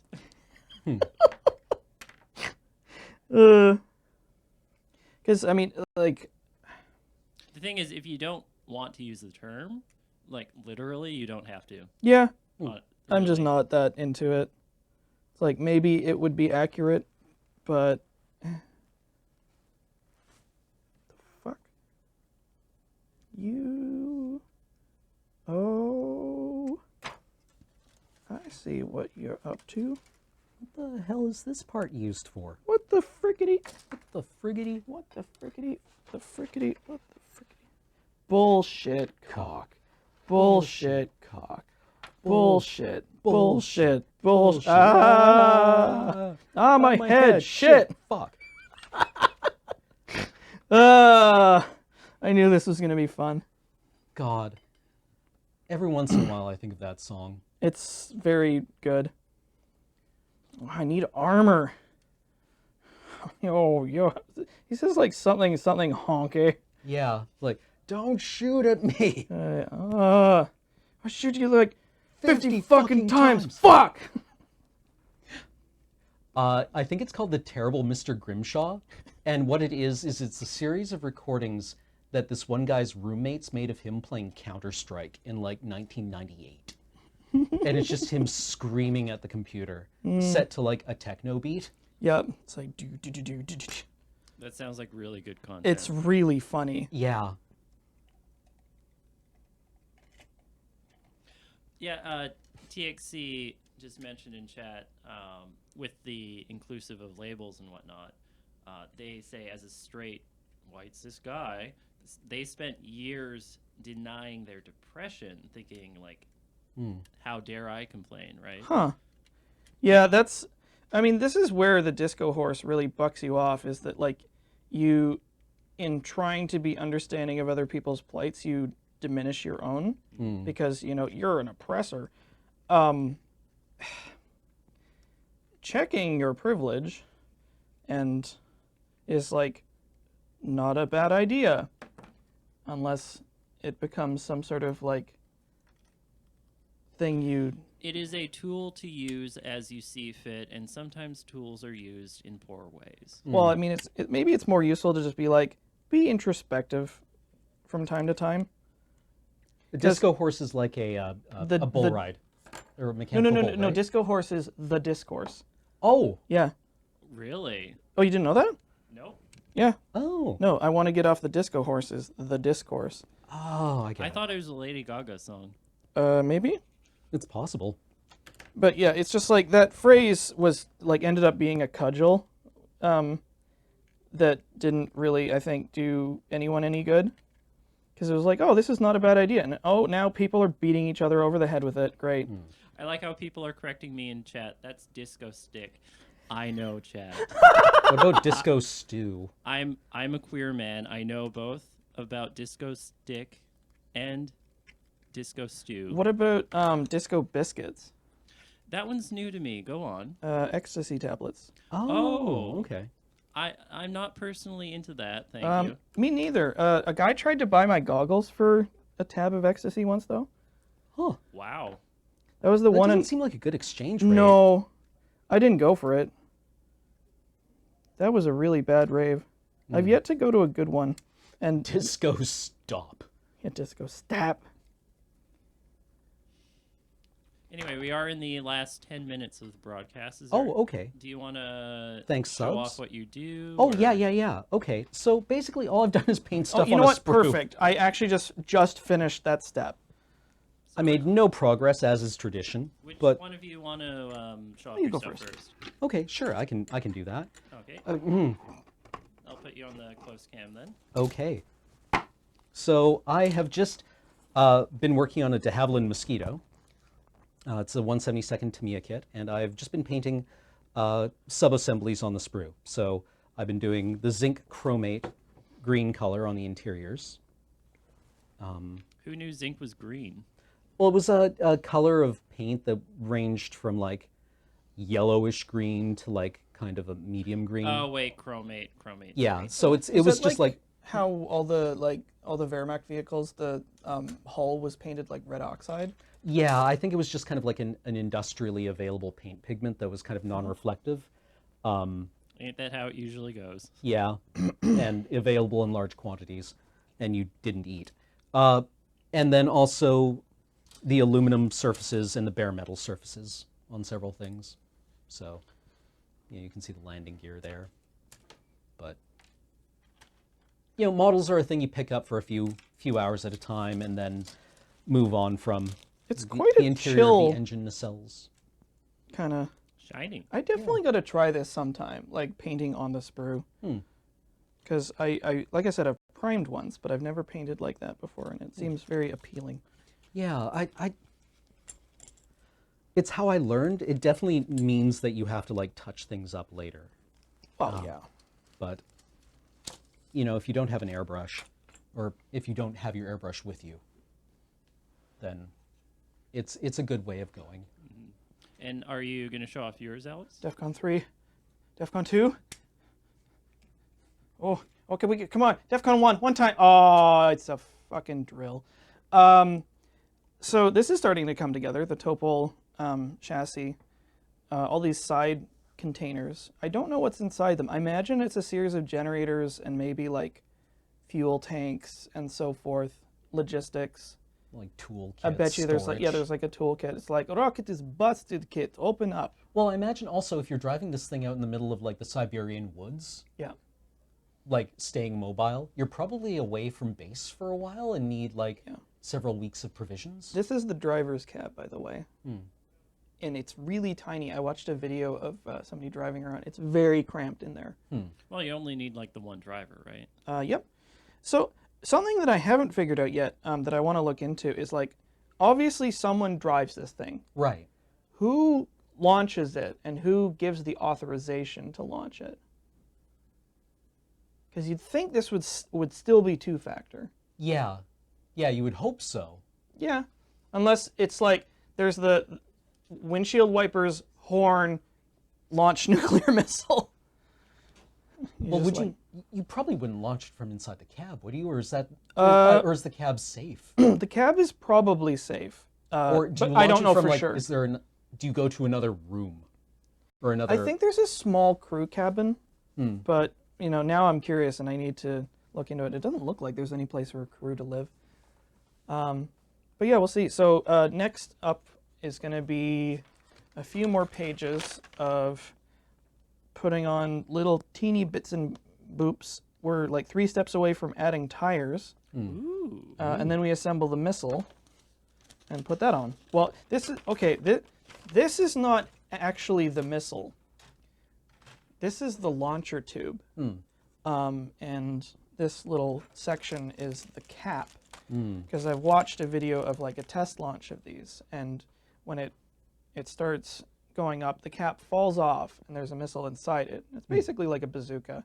Well, yeah, I'd assume you wouldn't want the missile exposed to the elements. No, you keep it nice and safe. There's a separate kit which I might buy that has the actual missile, Oh, okay. so it's not that expensive. And for this, I think it'd be kind of cute. So, yeah, subs. Subs. Let's go to subs. Let's see if this works because I have not done the board before. Let's see if they're bratty subs. So I made it visible. Why is it not visible? Well, you know what? I can literally just call them all off. Really, Matt? Yeah. Okay. Are you sure? Okay, thank you. I'll let you guys clean up and make very appropriate. Just walks away from table. Yeah, thankful glances Peace. to the camera. Huh. So we have Jovinius Maximus, 28 months of subscription. I'm going to down your mics a bit there, so that they can hear me a bit better. Purple Heart, thank you for your support. And then we have Banash Spacebar for 20 months of support. Always glad to get some more Cam Alex Dynamic. Ashen Prime for 25 months, thank you.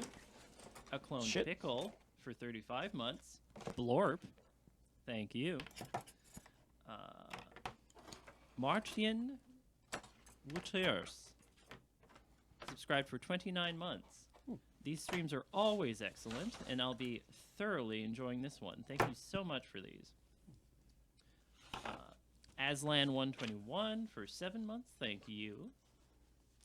Karfsma778 for 25 months. 25 months is such a long time. Holy crap, y'all. Earthen1 for 51 bits of cheering support. Such good-looking models. Also, they seem to be assembling something. Aw. Maverick Artist for 100 bits of support. I love seeing you two together on stream. Your conversations are always super enjoyable. Bodie McBoatface Jr. for 28 months with smiling speech bubble. Oh, Thank you. Jade Nim for 24 months. Thank you for your support. MDK Marshall for 59 months. Hot damn, this is a perfect bonus stream. 59 months is also a long time. Hungry Hobo for 58 months. Nothing like getting home from a long day of work and being treated to some sweet, sweet models. Sable Drake for 8 months. Time to watch a relaxing TTSF bonus stream from away to hot Germany. 25 degrees Celsius in April is just not okay. As Canadians, we feel that. yeah, yeah. Same though. Yeah, same though. Same hat. Jay-Z 1011 for 28 months. 28 months. How the time flies. Also, Alex, the wind scale plant used the same method as the Hanford B reactor, and then the fissile materials caught fire. Because it was air cooled.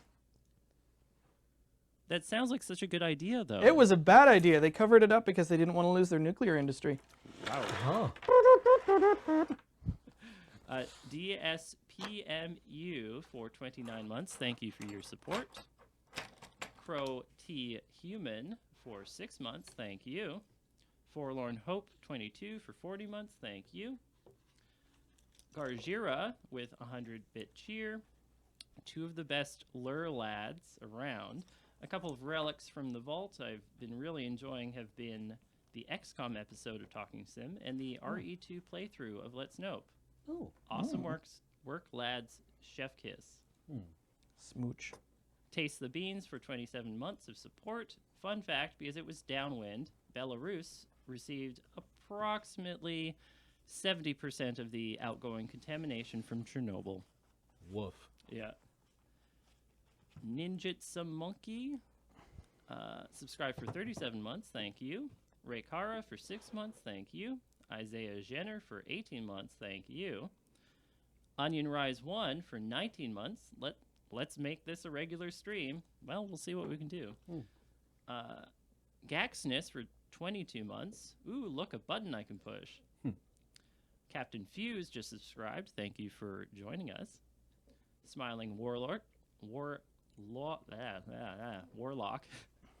29 months. Thank you. Sorry about that. Tipsular 85 for 19 months.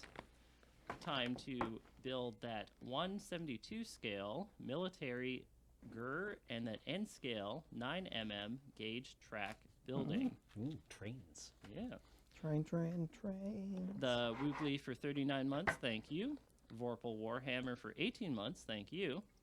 Mr. SVCD for 14 months, question mark times 8, I think, for a Homestuck reference or something.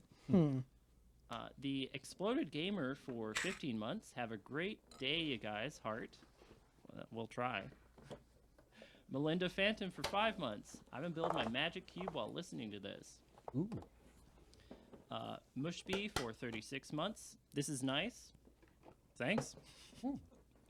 Featuring me for 38 months. If you're happy with what you've built, can you... Wait, are you content creators? Oh, yeah. Are you content? Oh my god, content creators. That's so good. Idol Messiah for 25 months. A nice square number there. Nathan J. G.A. 100 I'm sorry. bits of support. Cheers, lads. Cheers to you. Gestalt for 26 months. Thanks for the chill stream. Contingent Camp with 100 bits. Thanks for the surprise chill building time, Cam, Alex, and Matt. Thank you for joining us.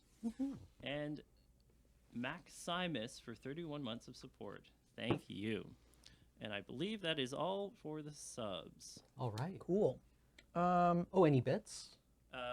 I called those Oh, out throughout right. Yes, that. of course. Of course you did. Thank you. So what do we got coming up next? Coming up next, we have Checkpoint at 1 o'clock, so stick around for that, all your gaming news. And what's the... Do we still use the tagline for Checkpoint, telling the joke that is the games industry?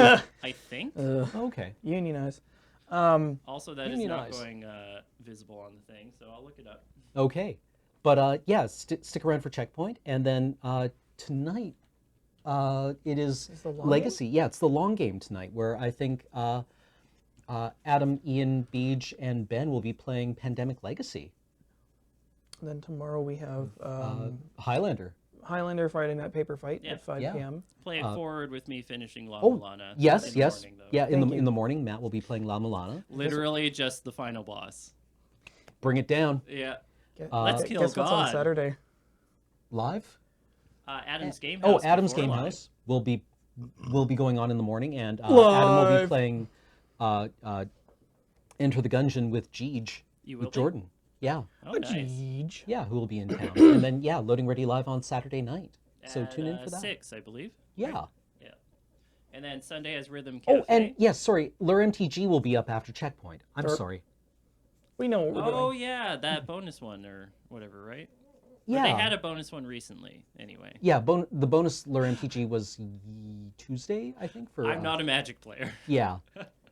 Well, And then Rhythm Cafe on Sunday. Nothing on Monday. Ooh. We're all having a big long nap. Hmm. And then on Tuesday, 9 o'clock, Talking Sim and Let's Nope. And I think we'll leave it at that. yeah, Yeah. it just sort of fades off. Yeah. What else? You got anything going on? Nah, I got nothing going on. You got your home streams. Yeah. Yeah, I got my go home. watch, go watch Cam. Yeah, twitch.tv/unarmedoracle at home. Just keep your eyes on Cam. Yeah, and please read my comic, purifiercomic.com. It's I like it. It's good.